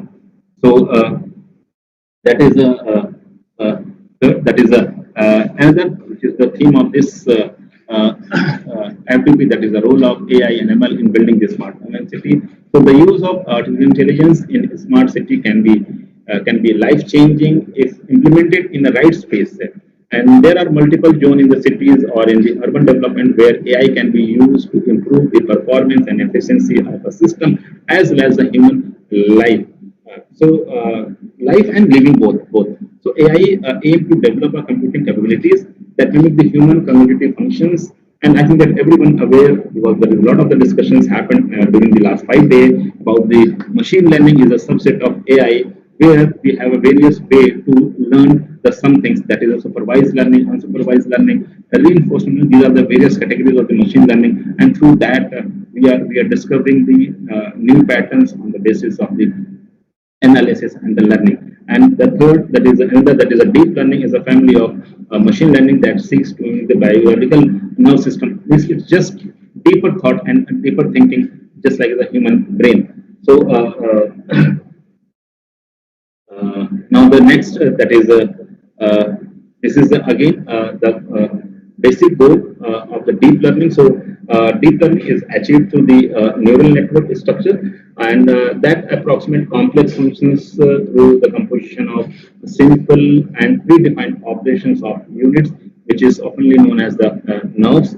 And objective functions can be mapping between the image and their class label, that is known as the classifications, and the computing future temperature values based on the historical data regressions, deciding the next move in a game, and go on the various situation of the board. So deep learning play a very vital role to make more intelligent and more analytical decision, because if we have more data, definitely deep analysis is very important. So the approximately complex functions through simple operation performed by the layer of neurons, that is known as the units. And the example of this, the classification assessing the levels with the different inputs, regression, computing features, time series values based on the analytical data, and the control board game moves. So when we talk about the deep learning, so I think that we just categorize into the three parts. So if deep learning, in deep learning, if you're taking care about the data, now another, that is a raw data in the form of numbers, that is a neural network. Then another, if your data in the form of images, is it convolutional neural networks. And if the data in the time series, that is the third one. That is, so these areas definitely will help a lot. Now, as I told that in the smart city and smart homes, so network technologies play a very important role. So the type of network we are going to use to fulfill the requirement of an application, and it is imperative that the set of rules, which is the protocols used in smart city applications, must meet the desirable quality of services. And several protocols have been used in the Internet of Things for the smart city. And I think that when we talk about the smart city, so definitely the home area, that is a home area network, and the nearby, that is a nearby area networks, and the wide area network. So when we categorize the network, means a network within your home, that is when we talk about the home, smart home, and when we talk about the smart city, so generally how these things to be related. So the home network within 1 kilometer, 10 kilometers, and 10. And according to these, we have to define the set of rules. And according to this set of rules, we are going to use the different set of protocols. We already discussed a lot in the previous sections. So we must move ahead. And another very important part of smart city or smart home, that is a sensor. Sensing is at the heart of the smart city technologies, because sensor provide the knowledge and data from which smart city innovations are created. So we are using the different kind of the sensor which help them to get the data in a real time. And because it is very important, because manually collection is not feasible. So real time monitoring, real time collecting the data and transferring the data, so that we can take a right decision in with the right perspective. So sensor within the IoT can be divided into the various groups, and these groups basically related to the ambience, motion, electrical, biosensor, identification sensor, presence sensor, hydraulic sensor, chemical sensor. There are means we have different kind of a sensor to sense. Now, as I told, that very simple example, that is a smartwatch. So in a smartwatch, we have a lot of the sensor which sense the nerve system, which sense your oxygen level, which sense your heart rate, so that you can monitor your oxygen, you can monitor your earth in a real time, so that you can just take a right decision for your health. Uh, which help to make your life very healthy. So uh, these things are very very important. And now, as I told that the adoptions of Raspberry Pi 4. So when we are going to make a IoT or smart city or smart home, so devices are very very important. And in this, Raspberry Pi 4 will help a lot. And as I told that Raspberry Pi board, that is a comprises with the ARM Cortex A processor with 8.4, that is a Raspberry Pi 4. It is a basically a device single board computer, and it have all communications on a chip, and provide the internet connectivity facilities. Through this chip, you can connect this Raspberry Pi board through the Bluetooth, through the Wi-Fi, or the LAN also. It have also, you can see that here, that is a two USB port 3.0 and two USB port 2.0. And here this is the network connectivity. Here the audio jackpot, and here you see that two micro HDMI port, and these two micro HDMI port help you to connect two monitors. Suppose that you are for an example, you want to make a report. Just for an example, that you want to make a report, so you can connect the two monitors. In one monitor you are searching the data, and in another monitor you are typing. So you can open the two windows on this. So it helps a lot. And this is your R Cortex processors, and here this is your powers, and these are the pins, external GPIO pins. So this is the, and it has their own run on the Linux, have a RSPN, that is a RSPN OS, that is a RSPN which is based on the Linux. So these devices will definitely help a lot to learn more about the IoT devices, IoT technologies, and implement the smart things in a very real time manner. So these things will help you a lot. And now the that is another, that is what are the challenges and the research directions. Definitely one of the major challenges in IoT, that is security and privacy, and how you have to just address these security and privacy concerns. So definitely you have to evolve and more new algorithm in encryption, new way. That is another new authentication mechanisms, new standardized to anonymize the data, prevent the data leakage, and another, that is a smart sensor. So smart sensor, definitely the sensing capabilities of a smart sensor, how to increase the sensing capability so that we can get the data accurately. And another, that is a power efficient sensor, is utilizing very minimum power. So that is something is very important. Third, that is a memory. So the size should be small, the consumption of the power should be small, sensing capability is very high, and memory. So how you balance all these four parts, that is also one of the research direction. Definitely, networking is always be a very broad, and always a lot of the research is going on to enhance the communication speed. And in today morning, as I told that we have seen that a lot of the communication breaker and gap. So how to minimize all those things, and then big data analytics, and the IP devices, communications, analytics, and develop the various applications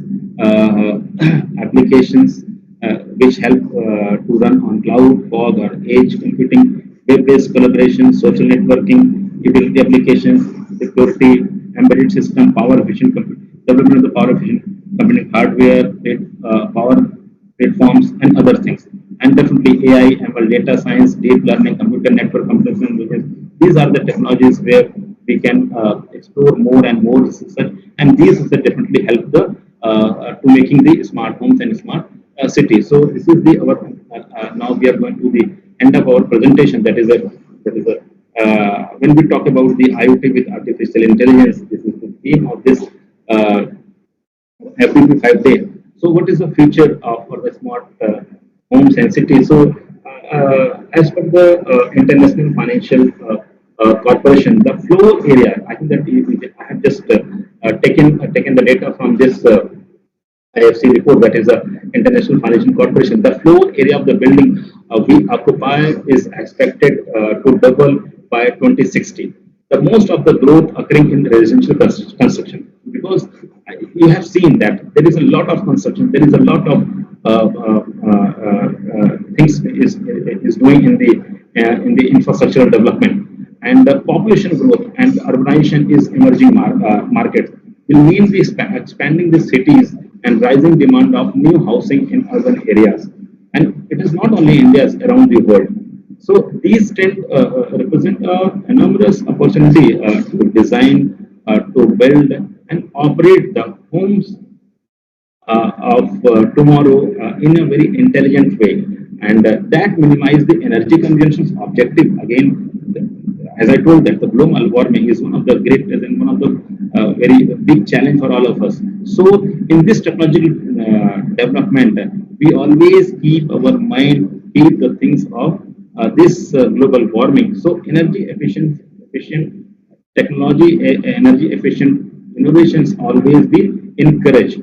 So minimize the energy consumptions, carbon emissions. As I told, that carbon emissions, lower building, homeowner cost, and values. So these are the something is very important, and also the artificial intelligence will play a very pivot role in this effort by using the data analyze, data collected from the multiple sources or the multiple part of the cities or the building to improve the homes and other sites. Now I think that you can yes, I think that heard this what that is a smart building. What is a smart building? Means the smart building basically they have a lot of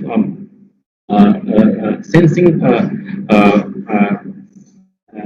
sensing technologies which sense the different part of the building, which indicate the safety and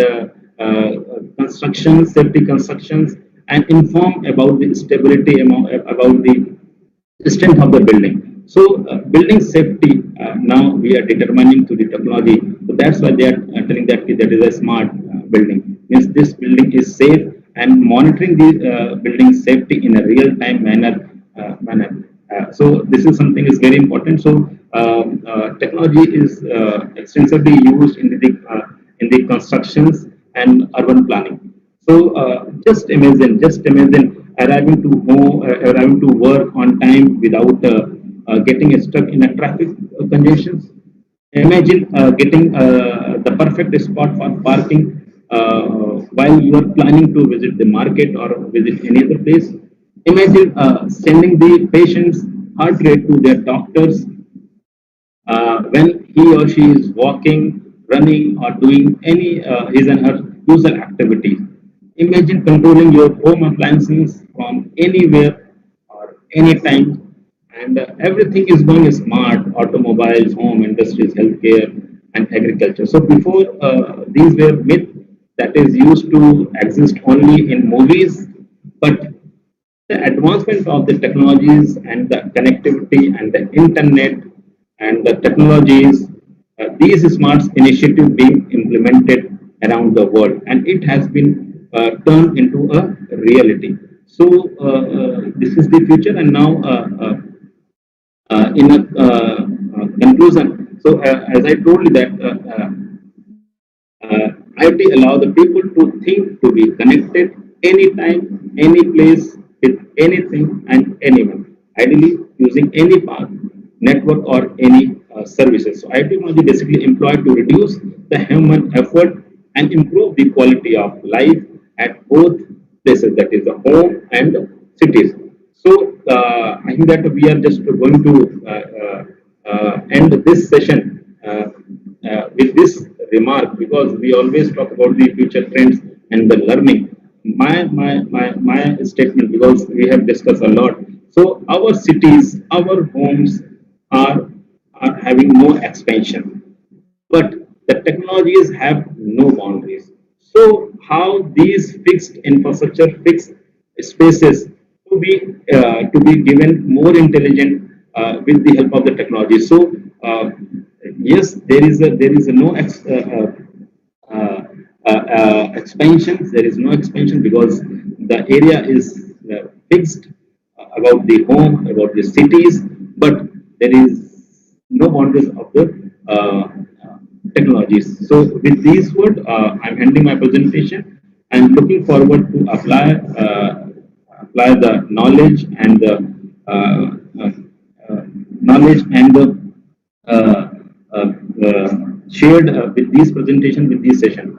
So I think that this is one of the very emerging area and in which we can do a lot. So in the last 14 session, we talk a lot about the IoT and how the AI, ML, and other technologies help to realizing these smart cities and these smart homes.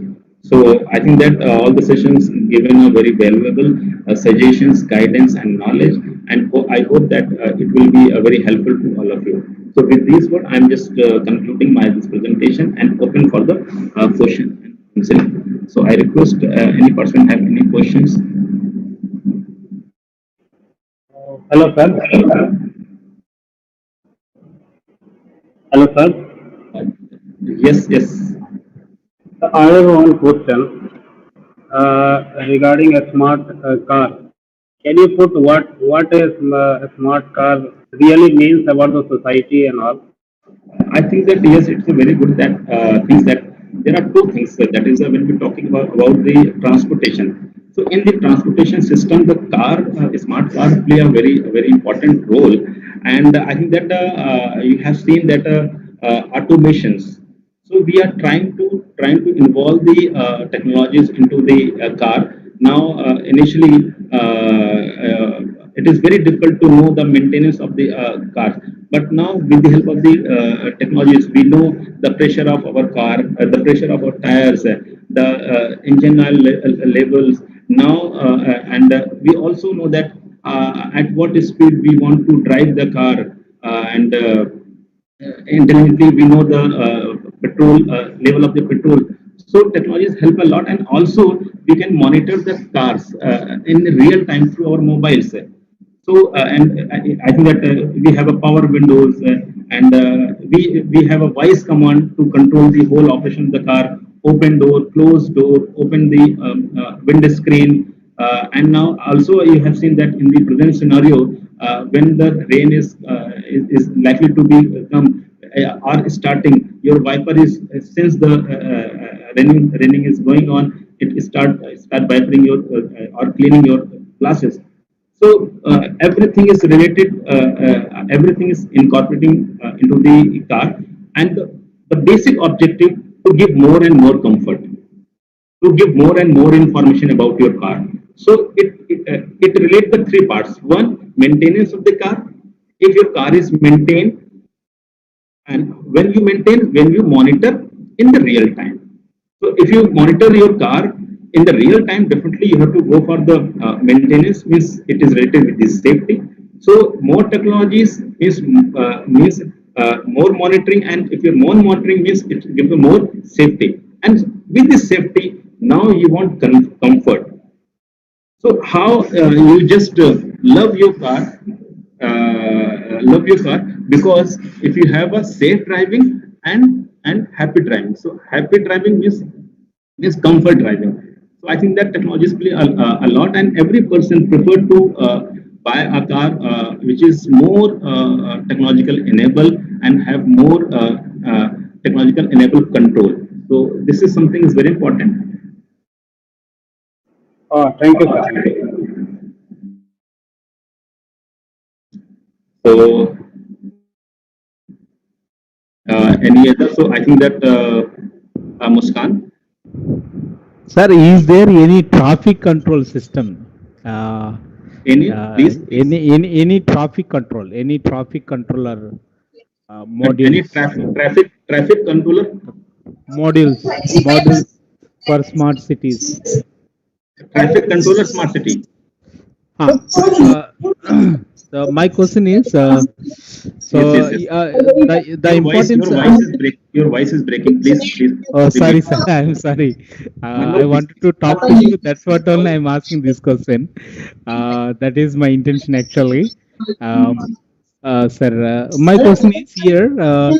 Suppose if I want to develop a traffic control system, which is we called a smart traffic control system. So in that, what are the major aspects we can concentrate? Uh, If at all yes, we yes. concentrate with the AI-based smart controls, smart traffic control system, I think that there there will is a be lot any of impact there. yes. There is a lot of discussions happened in the into the smart transportation system. And when we're talking about this smart transportation system, so we have to understand the component of the smart transportation system. So there are three components of the smart transportation system. One, that is a road, another the traffic light, and the third one, which is very important, that is the car and the driver who is driving the car. But generally, we are concentrating only the two parts. Means with the help of the technologies, we are making the road more. We are making the path awareness, and with the help of the technology, we are making the more intelligent and more control over the traffic light. So how we are going to control the traffic light so that we can minimize the congestion? If the one traffic light have more congestions, then we are trying to just divert the cars to the other path, alternative path. Means ultimately we have to just concentrate in these two areas. Means with the help of technologies, we are just addressing the roads and the traffic light, but we are not addressing the vehicles and the drivers who is driving.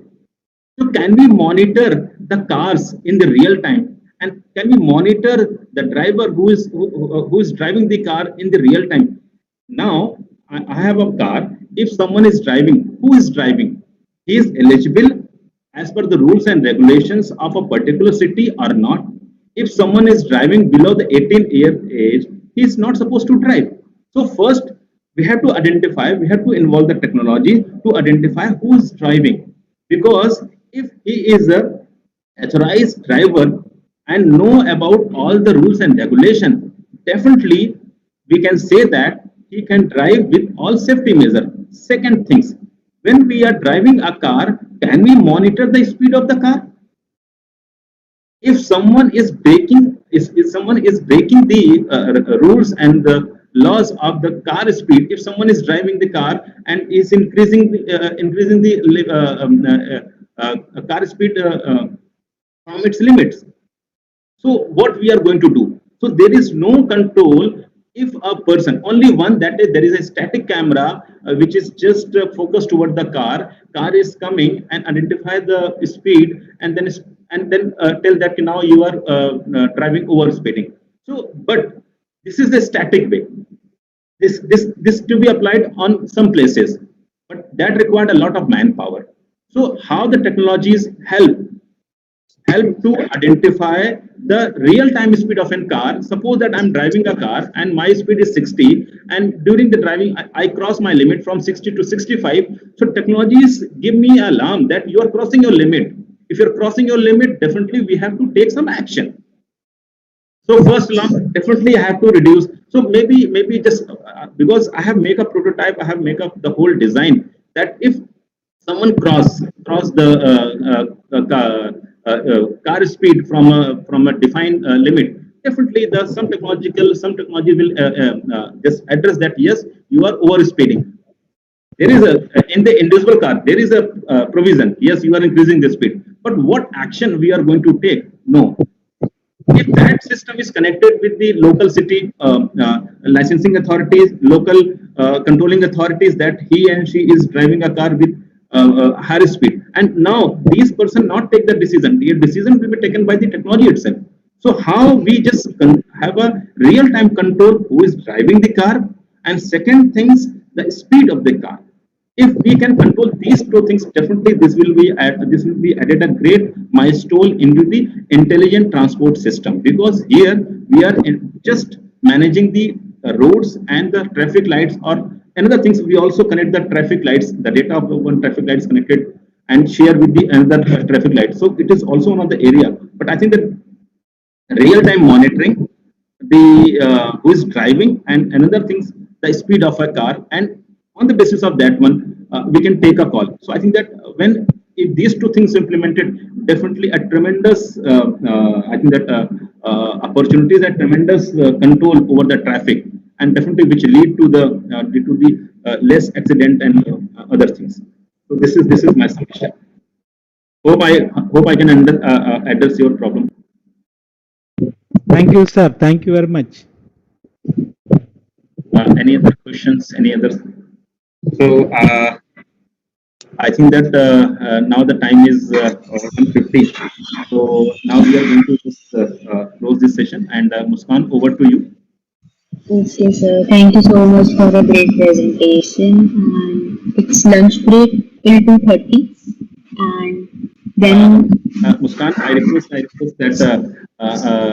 one 1:50. So I think that we will assemble 1:45. Sorry, 2:40. okay, 2:40. Yes, Okay, sir. 2:45. And the test is scheduled from 3. So before that, again, we have a photograph session, and then go for the this other. Okay, sir. So, and test is from 3 p.m. Yes, yes, yes. Okay, sir. Muskan, please switch off the recording so that that will be. Okay, sir.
Hello.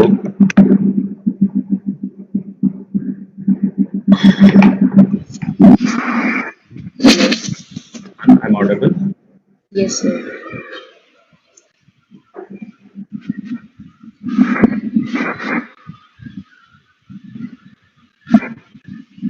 So I think that all the participants have joined. So once again, I welcome you all the participants.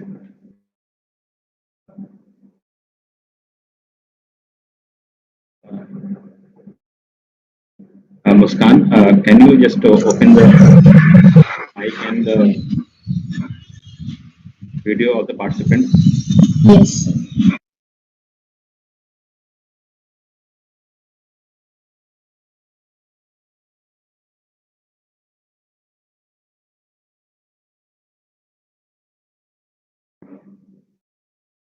So, dear participants, now we are reaching to the end of this 5 day faculty development program sponsored by AICT ATAL Academy and hosted by the Department of Computer Science and Engineering, Chandigarh College of Engineering and Technologies, degree wing.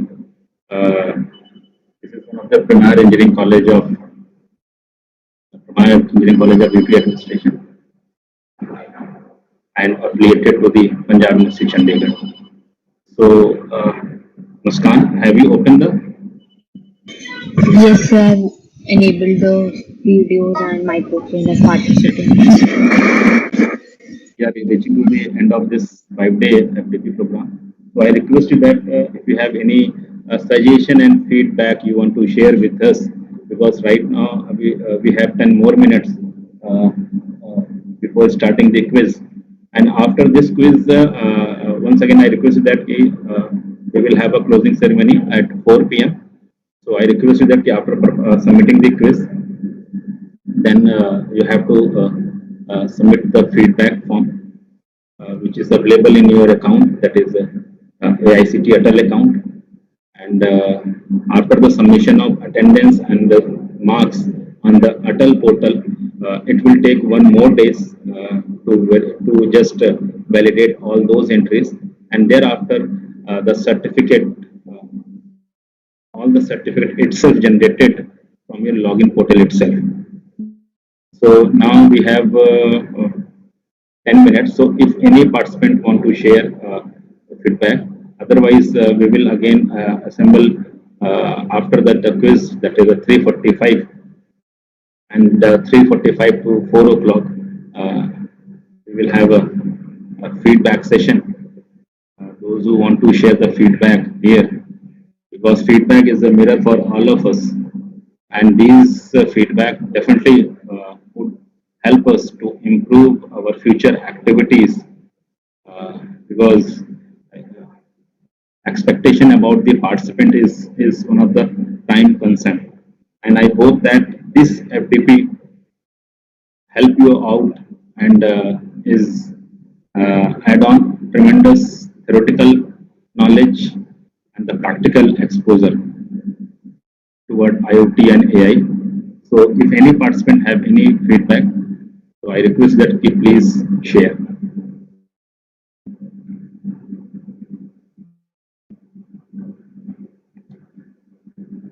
Uh, I'm just seeing the Dr.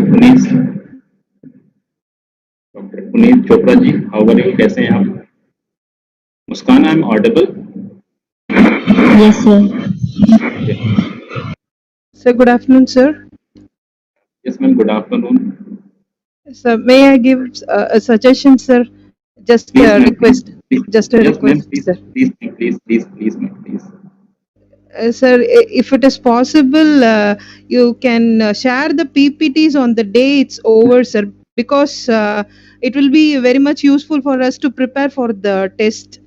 Because we can't go through the videos because we have work in colleges. We are working in for our university exams and all. It's a bit difficult to watch the whole videos at this instant. So if it is possible in future, you please share the Okay, ma'am. PPTs Definitely. on the day itself, sir. Okay, ma'am. This is very nice suggestion, because we used to do that, but because of some just add on the references, because the people have used a lot of the references, so they want to just giving the reference or inserting the reference. That's why they are taking the time. That's why we provided all the YouTube's link. But yes, definitely it is a very valuable suggestion, ma'am, and we will take care in the future activities. And another thing, the tests are basically we trying to just cover the very conceptual questions, very conceptual and very basic questions of IoT and AI. And that's why we are just keeping 30 questions in the 40 minutes, so that there is no hurdle and the participants have enough time to look into the each and every questions and think and then attempt. So objective is to just understand your learning and the basic understanding about the IoT and AI. But ma'am, it's a very valuable suggestion. We will incorporate in future also. Thank you so much, sir. Thank you, sir. Thank you, ma'am. Thank you so much for this suggestion and also attending this FDP, because I know that every teacher is busy, or especially in this pandemic time. So with this safety, teaching the students and in the same times learning and attending these workshop, definitely it be challenging. But definitely I must thanks and thanks to all the teachers that they have taken out time from their uh, professional and the teaching and other activities and attending this. So definitely, it's a great honor for us. And it's a great honor for us. Uh, Thank you. Any other suggestions? Any other feedback? Good afternoon, sir. Good afternoon, sir. Good afternoon, sir. Your voice is very low, sir. I request you that please just increase the volume level, sir. Right now, please check, sir. Volume is okay.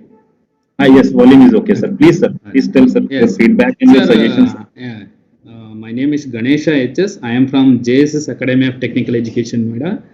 First of all, I would like to thank you for you and organizing team and our ATAL team.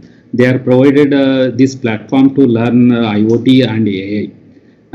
Actually, I am interested. My interest area is AOT and AI. Great. Thank you for providing the opportunity for me to attend this FDP, especially for your team and the organizing team. There, we know that back-end effort is very much is there for organizing any event. First of all, we would like to thank you for all the team. And actually, I am expected some more practical hands-on section. Please, next time if you are organizing, please try to include the hands-on section with the software-based or any other mode. That will, because we can concentrate more on the practical session. That Yes, would be useful for us. Great. Ganeshan, I think that is a very, very valuable suggestion. And I think that you all aware that AICTE organized the FDP in the two category. One is that is a elementary category, that is an elementary level, and another is a advanced. So this FDP is elementary, but it's a very good suggestions that we have to include more practical. And but in this pandemic, we'll try to include, but because of the elementary level of FDP, so we just whole session is dedicated for practical. But definitely, I also feel that the practical exposure, the hands-on exposure, would be very beneficial to understand the concept fundamentally. So definitely, in the future, we are trying and we are hoping that we will organize IoT with AI totally based on the hands-on experience or the practical base. So it's a nice suggestion, sir. I also Thank feel you, that the sir. practical exposure must be maximum 80 to 90%, because theoretical knowledge is available. There is no dearth of the knowledge. There is a lot of resources available theoretically, but practically, how to just understand those concepts, that is something is very important. So I feel that 80 or 90% should be the practical oriented. So because of the elementary nature of this FDP, we keep more toward the theoretical, and then 30 to 40% toward practical session. So next time we will try to go for 80 to 90% practical and the 10 to 15 for theoretical. Very nice suggestion, sir. Very nice suggestion. Thank you, sir. Thank you for accepting my request. Thank you very much. And thank you so much for attending this FDP and giving the valuable session. So now the participants, we will have now remaining 4 minutes.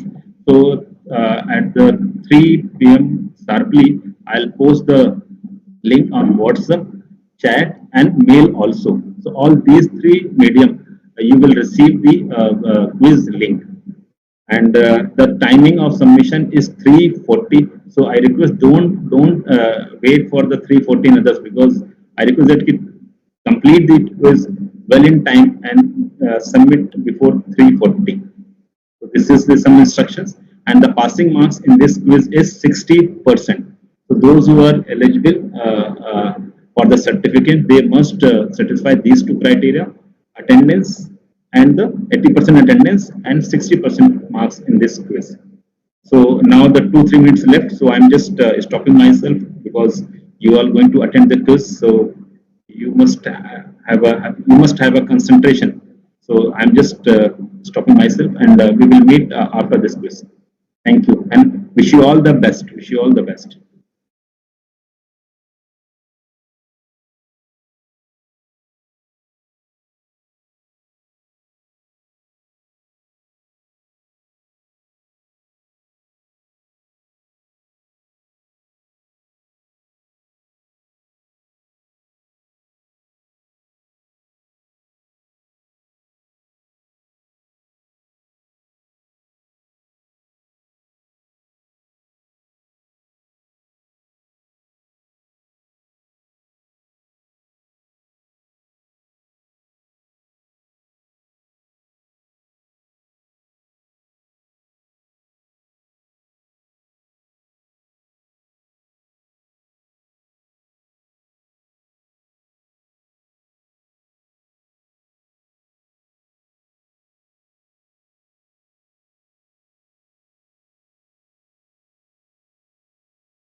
Sir, can you hear me?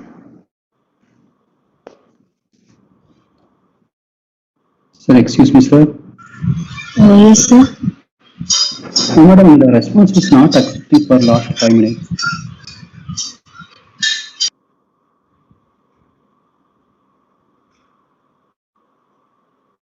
Madam, can you hear me?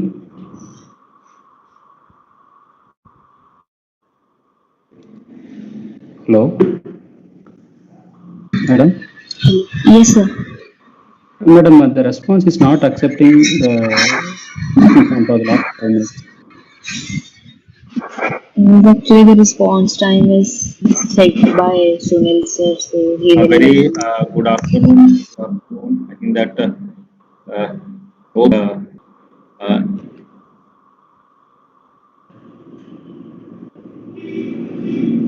hello. Sir? Sir, I have Yes. submitted during the time of 3:40, but it's not getting submitted. It's asking for try contacting the owner for the form submission. Sir, I think that it is allowed up to the 3:42. So, sir, I request you that whatever you have taken the you have making the PDF of that one or not? Sir, I have not taken the PDF, sir. Okay, sir, we will talk to you, sir, later after this completion of this thing, how we can go, sir. Okay, sir. Thank you, So, sir.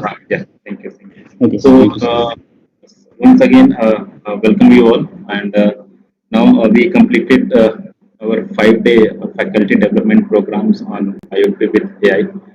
And every participant have successfully, I think, that submitted their quiz test.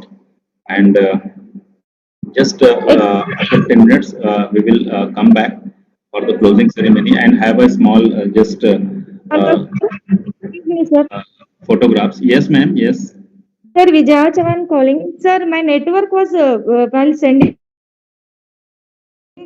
submit. Madam, you just make the PDF of that one and then email to me because the Hello, system sir. is closed.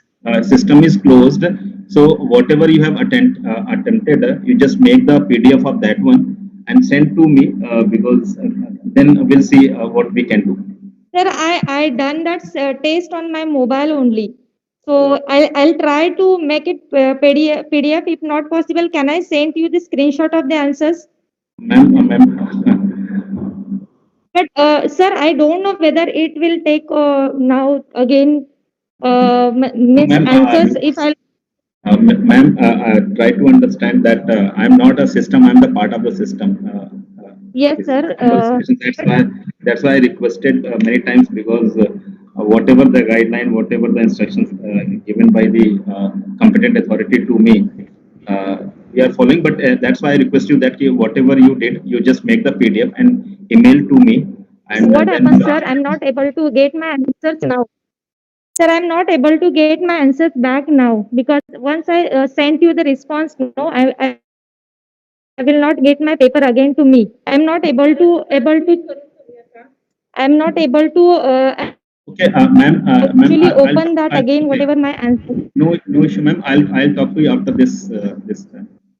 after concluding the closing ceremony. Then I'll back to you, ma'am. And then until then, you just not drop a email and details to the Sudhakar ji. Okay. Uh, uh, okay, Okay. ma'am. We'll talk to you, ma'am. After this FDP, we will talk to you, Okay. ma'am. Okay, ma'am. Thank you, ma'am. Okay. Okay, sir. So, Muskan, hello. Yes, sir. I think that now we'll start the closing ceremony at 3:55 and just share the link. Share Sudhakar ji. Hello, sir. Please share the link to Dr. Sani, sir, Dean Academic of our institute. He will attend the closing ceremony as the chief guest Okay. on the behalf of Principal CCT. Okay, sir. Yes, yes. So, uh, so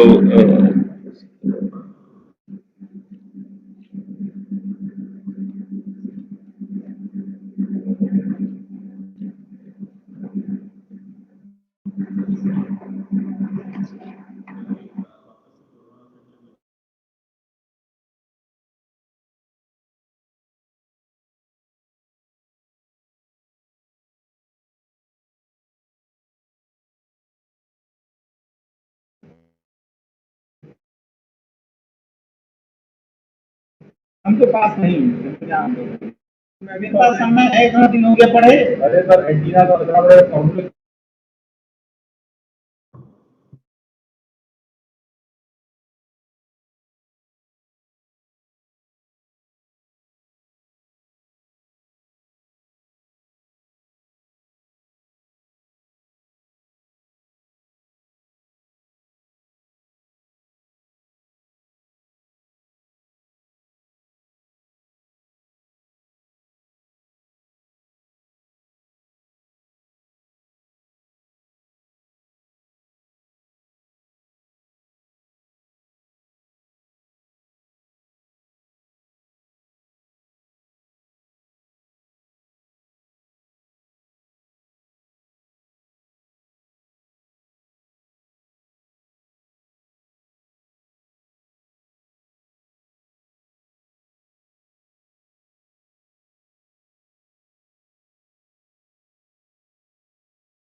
No problem.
Hello, Muskan.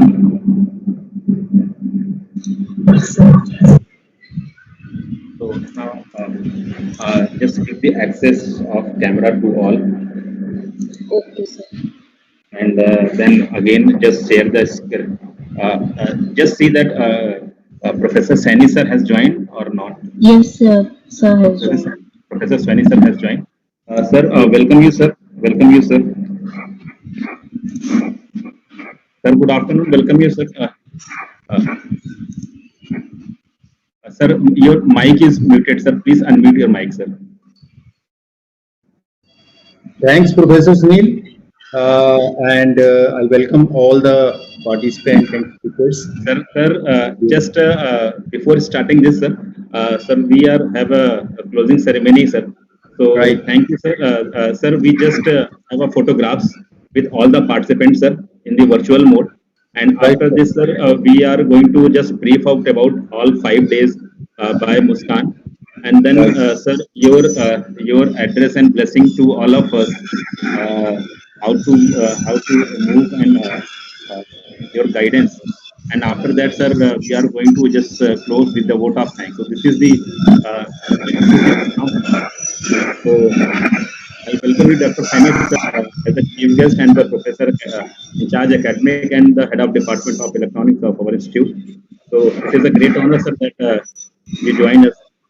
So now, Muskan, just share the virtual conference call. Uh,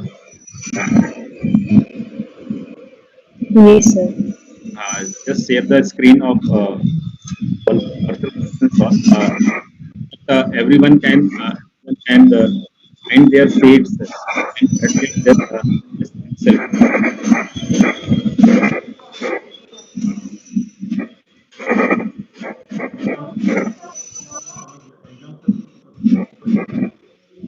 So screen is visible. Uh, no, it is not visible, and we are not able to see the screen. Kindly share your screen. Yes, yes, yes. Yes. Now it is perfectly visible.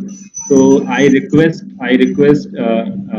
every participants that you just take a virtual seat in this conference hall, in this virtual conference hall, and adjust yourself so that your screen can be recorded without uh, seats are vacant. Again, I'm requesting because at this moment 50 participants can accommodate in this conference hall. Muskan, I request you that please you are taking the screenshot. Muskan, you are very inside. Just come out because yes, yes. Uh, Sir Sani sir is also visible, sir. That's a great. I think that everyone. So Muskan, I request that you please taking the screenshot of each and every moment because this is the Yes, sir. last day and last day. So I want to record the smile faces of each and every participant.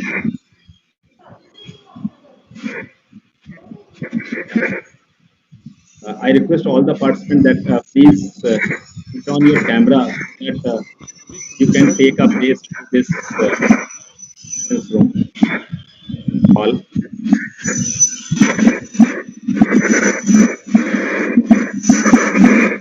Yes, more people are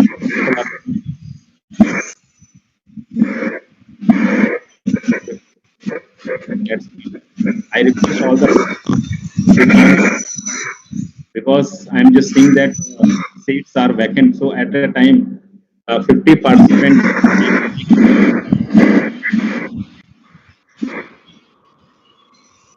and I request that everyone just give a small smile so that Muskan, you have recorded. You have recorded. Yes, sir. Okay. So thank you so much, participants, for giving this uh, this pic, this snapshot. Taken the so Muskan, I requested that our chief guest has with us. It is a great honor. So I Yes. request you that please come, and I request you that please brief out the detailed report of 5 days FDP which can be conducted. Yes, sir. So, good evening, everyone. I feel very privileged to have the opportunity to welcome Dr. D.S. Saini, Dean Academics and Head Department of ACE, Chandigarh College of Engineering and Technology, Digri, Chandigarh, to enlighten us with his words of wisdom on the occasion of closing ceremony of this FDP program. Muskan, please your sharing. You just remove your sharing so that we can see the Professor Sani sir. Yes, please, please.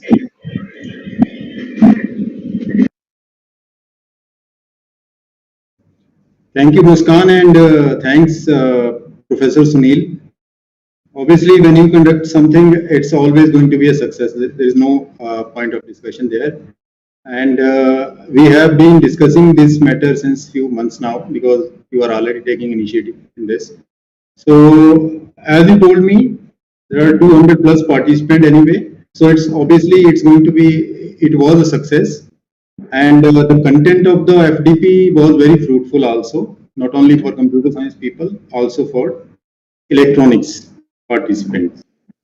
And throughout the 5 day session, there are large number of speakers, 8 to 10 speakers were there. They have contributed on various important aspects of IoT. And I'm sure all the participants, they have learned, right? And it's kind of blessing in disguise, this pandemic time, because here all of us got an opportunity to connect and to have such kind of FDPs sitting at our home place. So that's why it's just starting at CCT. If you talk about CCT, it is the starting of FDPs in this ATAL program at CCT, and our department, EC department, is also aligned in couple of months' time to have one FDP in the area of wireless communication.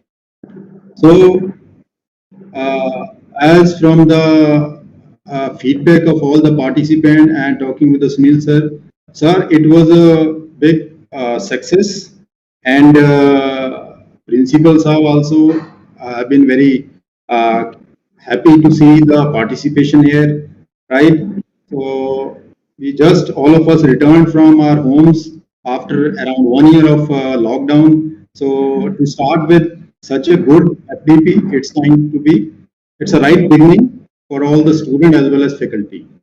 So I hope all the participants also they have learned a lot, and I wish all the participants that whatever they have learned in this 5 day program, they are going to catch this as far as delivering the content to their students, right?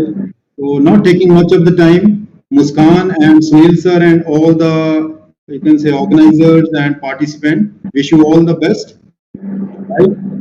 Thank So, you, sir. Thank you, sir. Sunil sir. Thank you, sir. Thank you for your word of wisdom and blessing and the guidance. It is very valuable for the Department of Computer Science, and we are extremely delighted that you have taken a very important time to all of us from your busy schedule. So thank you, sir. Right, Muskan, sir. please. Yes, sir. Thank you so much, sir, for enlightening us with the words of wisdom. Now, Thank you. continuing with the program, I would like to present the or conclude the 5 days of the FDP. The first day started with an inaugural ceremony in which we gave a description or introduction to the AICTE ATAL Academy CCET FDP program on IoT with AI, whose aim is to train faculty research scholars on the importance of AI to the IoT themes of applications. This FDP was conducted from 12th of July to 16th July, and it aims to give a series of technical conceptual presentations with demos and other applications based on data science and artificial intelligence. On the first day, the inaugural ceremony was graced by the presence of our eminent technologists, namely Mr. Ratnakar Madan, who is Data Product Manager for ASML, EUV products, and supplier for Intel. Mr. Ishan Agarwal, who is Senior Software Engineer at Microsoft India, and Mr. Anuj Duggal, Developer Relations Team at the rate Google India.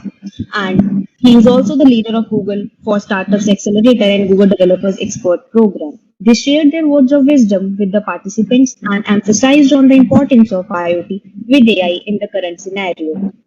Guest of honor for the inaugural ceremony, Dr. M.S. Gujral, Principal, CCET Degree Wing, Chandigarh, and Dr. R. Kisori, Regional Officer and Director ATAL, AICTE, enlightened the participants with their words of wisdom. The inaugural ceremony was concluded with a vote of thanks by Dr. Sunil K. Singh. Then, for the day one, the first session was on Introduction and Application of IoT by Dr. Sunil K. Singh, Professor and Head, CSC, CCET, Degree, Chandigarh, followed by a session on Artificial Intelligence, its opportunities, trends, and challenges, delivered by Dr. R. K. Singla, Professor, Computer Science and Applications, Punjab University, Chandigarh. And the last one was IoT Protocols and Architectures by Dr. Sunil K. Singh, Professor in Head, CSC, CCET Degree Wing, Chandigarh. They enlightened us with the IoT standards, technology enabling IoT, why AI is important, the application of AI in IoT, and the architectures and protocols IoT follows. On the day two, the first session was by Dr. R.B. Patel, Professor, CSCCT, Degree in Chandigarh, who enlightened us with cloud computing and distributed computing. The second session was on data science and applied AI by Mr. Biswajit Nayak, who is Director of Advanced Analytics and Data Science Department at Grid Analytics India Private Limited, New Delhi. And the last session was AI powered for IoT devices by Dr. Nagendra Kumar, Associate Professor, School of Computer and Information Sciences, University of Hyderabad, Telangana. Dr. R.B. Patel enlightened us with the cloud computing and distributed computing technology and Dr. Biswajit Nayak enlightened us with the data science and applied AI, the threats of opportunities and global advantages and disadvantages of artificial intelligence, the handling of data, the feature extraction and processing of data with a theoretical session. Dr. S. Nagendra Kumar presented AI powered for IoT devices, in which they enlightened us with the taxonomy of research in IoT, the IoT, how to choose an IoT architecture, and the use of Raspberry Pi and its structure. On day three, we were privileged to have a session on IoT security and privacy by Dr. R.B. Patel, applications and challenges of smart sensors in IoT by Dr. S. Nagendra Kumar, and yoga and stress management by Shri Abhinash Mishra. Dr. R.B. Patel discussed the IoT security and the loopholes in the IoT security management till now, and also suggested some of the ways and future security architectures for IoT. Dr. S. Nagendra Kumar gave us an introduction to smart sensors, what is their use, what are the challenges that we face by using them, the types of sensors and the working of the sensors, followed by a hands-on session by Raspberry Pi and Arduino. Shri Abhinash Mishra gave us a life lesson on how to manage the stress and how yoga helps us to manage stress in our daily life when we are loaded with a lot of work. The third day concluded with this. On the day 4, we had the session IoT with Raspberry Pi and Arduino, which was a hands-on demonstration by Dr. S. Nagendra Kumar, Associate Professor at University of Hyderabad. Then applications of AI in IoT by Dr. R. K. Singla, Professor at Punjab University, and Applied AI Practical Session by Mr. Biswajit Nayak. They covered the topics like practical demonstration of MQTT protocol, its subscribing model, publishing using Mosquito, establishing remote connections with Raspberry Pi for use. Dr. R. K. Singla covered recent research and hot areas of research in the areas of artificial intelligence, machine learning, and demonstrated the use of tools for ML and image processing to train the dataset with ease by teaching machine and low AI application. Mr. Biswajit Nayak enlightened us with a hands-on session and made us understand that how we can do data mining and data visualization in statistic application. On the last day and the fifth day of IoT with AI FDP, We had Dr. Nikhil Mariwala with us, who gave us an overview of machine learning and application in health industry, and Dr. Sunil K. Singh, who gave us an introduction to smart home and cities and IoT computing. He made us understand the requirement and the use of AI and ML in health sector by the use of lab view application and demonstration of ECG signal data and its pre-processing and feature extraction. Also, the smart cities and cities with IoT are growing very rapidly all over the globe. And Dr. Sunil K. Singh told us about the IoT architectures that are required for the same, the role of the tools and the technologies in our daily lives, and enlightened us with the sensors and the future of smart cities with AI and IoT. And now I would like to invite Dr. Sunil K. Singh, Professor and HOD Department of CST, and the FDP Coordinator for this FDP for a vote of thanks and his word of wisdom. Thank you, Muskan. Thank you so much. You thoroughly cover each and every part of all these 5 days, and you manage and coordinate it so well. So thank you so much for this coordination and this support for this FDP. And this is the one of the key reason that we completed successfully. So thank you so much for providing the opportunity to present the vote of thanks. A very good afternoon to all of you. Respected Chief Guest, Dr. Manpreet Singh Gujral, Principal, CCT Degree Wing, Dr. D.S. Saini, Professor in Charge, Academic Affairs and HOD EC Department, CCT, HOD member, faculty member, and all the dear participants and other guests. On the behalf of Department of Computer Science and Engineering, I warmly welcome our respected guest, Principal Sir, and the respected Professor Dr. D.S. Saini Sir, who accepted our request and honored this closing ceremony. So thank you so much, Sir. Saini Sir, you just accepted our request and addressed the audience with your word of wisdom and highlighted the benefit of FDP and its importance in academic. So thank you so much, sir, that you honored, and we are delighted and that you have given a very valuable guidance and directions to all of us. I'm extremely happy that this closing ceremony is concluding with the support of all the participants and their suggestions. I feel privileged to welcome all the participants in this AICT Training and Learning Academy, which is sponsored by AICT in New Delhi on the topic Internet of the Things with the Artificial Intelligence, which is conducted from 12th July to 16th July 2021. So, my deep gratitude to thanks the AICT for giving an opportunity to host this FDP. And for this, I must thanks to the Honorable Chairman AICT, Professor Anil D. Sobarbade, and Honorable Professor M.P. Punia, Vice Chairman AICT, Honorable Professor Rajiv Kumar, Member Secretary AICT, and the respected Dr. R.K. Soni ji, Director ATAL Academy and Regional Director of Northwest Regional Office, Chandigarh. So thank you so much, sir, and thank you so much AICT for providing the opportunity to host this FDP. I also must thanks to the industry guest who honored this event in the inaugural ceremony, to dear Mr. Ratnakar Madanji, Data Project Manager, ASML Netherlands, dear Mr. Ishan Agarwal ji, Senior Software Engineer at Microsoft India, and dear Mr. Anuj Duggal ji, Developer Relation, Google. Thank you all the respected eminent guests who have taken out the time from their busy schedule and graced the inaugural ceremony that set a platform, that set a stage to the objective of this faculty development program. Thank you all the respected industry guests, and I thanks to respected Dr. Manpreet Singh Sir, Principal CCT Degree Wing, who always to host such FDPs in the CSC department and always help to make every webinar successful. Thank you so much, sir, for your continuous motivation, guidance, and suggestions to host such knowledgeable FDPs in the emerging areas. I must convey to deep gratitude to all the speakers of this 5-day online FDP who have agreed to enlighten and with their word of wisdom. I must thanks to Professor Arvind Singla sir.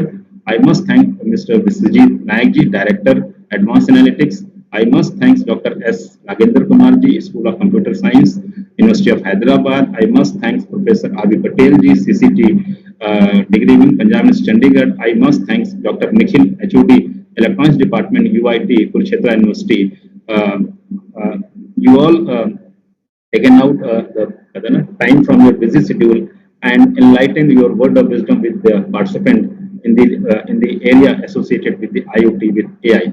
I thanks to all the participants who opted this online FDP for enhancing their theoretical and practical knowledge in IoT and AI area.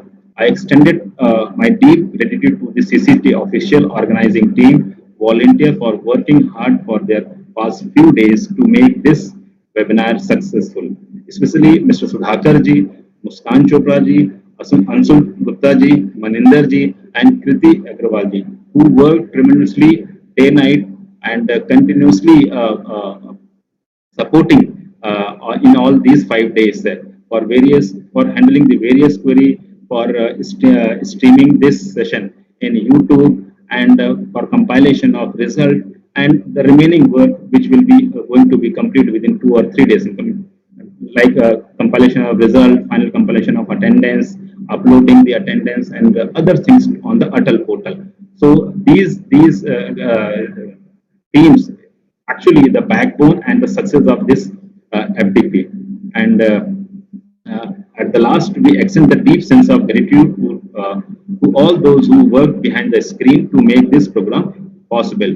And once again, I thanks to all the participants who have accepted and participated in this FDP for good learning experience. With these words, let me thanks once again to all the participants, speaker, guest, and AICT who sponsored this FDP and given an opportunity to host. So with these objective, once again, thank you so much, and we hope that in future we will meet again and share our notable knowledge to each and every one, because we all the faculty member, and definitely the faculty member are the backbone of this for any society. So thank you so much, and have a nice day. Muskan, over to you. Thank you so much, everyone, for being a part of this very knowledgeable 5 day journey. We hope to collaborate and have such sessions in future also. So thank you so much, Sir, for giving us an opportunity to be a coordinator for such an esteemed program. And so, thank you, the chief guest of today closing ceremony, Professor D.S. Sani, sir. Thank you so much, sir, for honoring this event. And with your permissions, now we are going to close and winding up these 5 days. And if any participant have any suggestions or any feedback, please.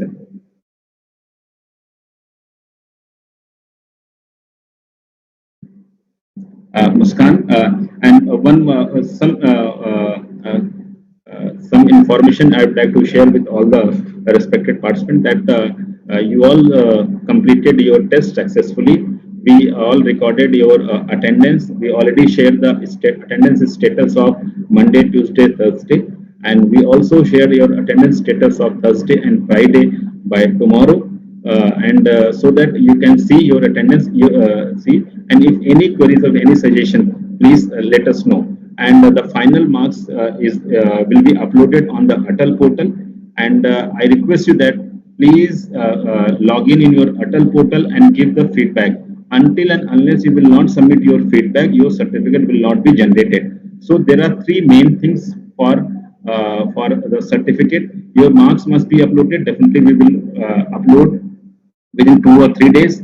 Then an attendance upload on the ATAL portal we will do within 2 or 3 days.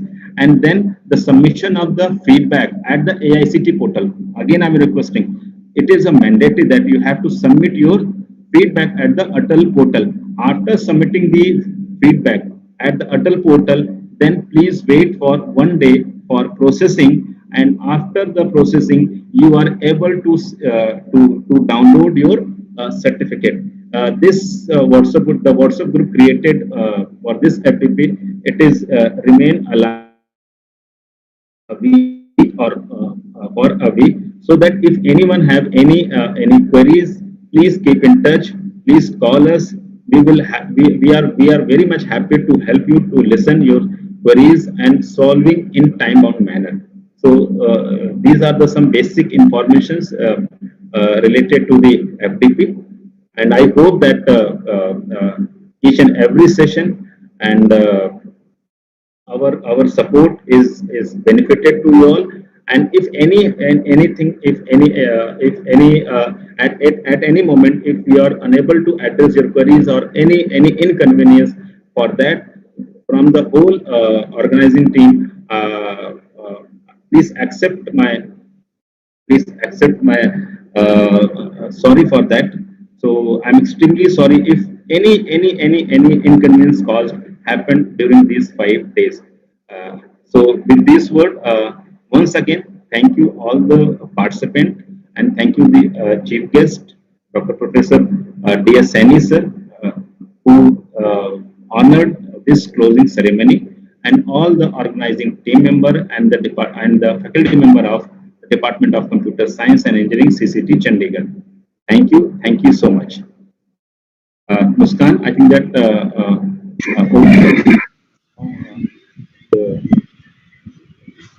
Yes, sir. we can close this session. Yes, sir. Thank you. Okay, thank you, sir.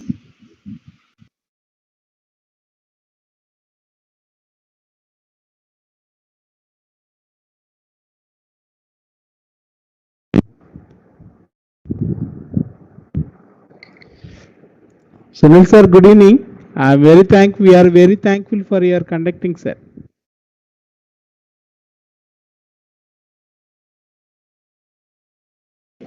Sir, very well conducted. Thanks a lot. So nice of you. Congratulations to everyone.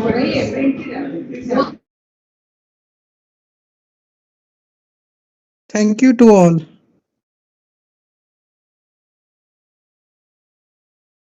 Thank you very much, sir.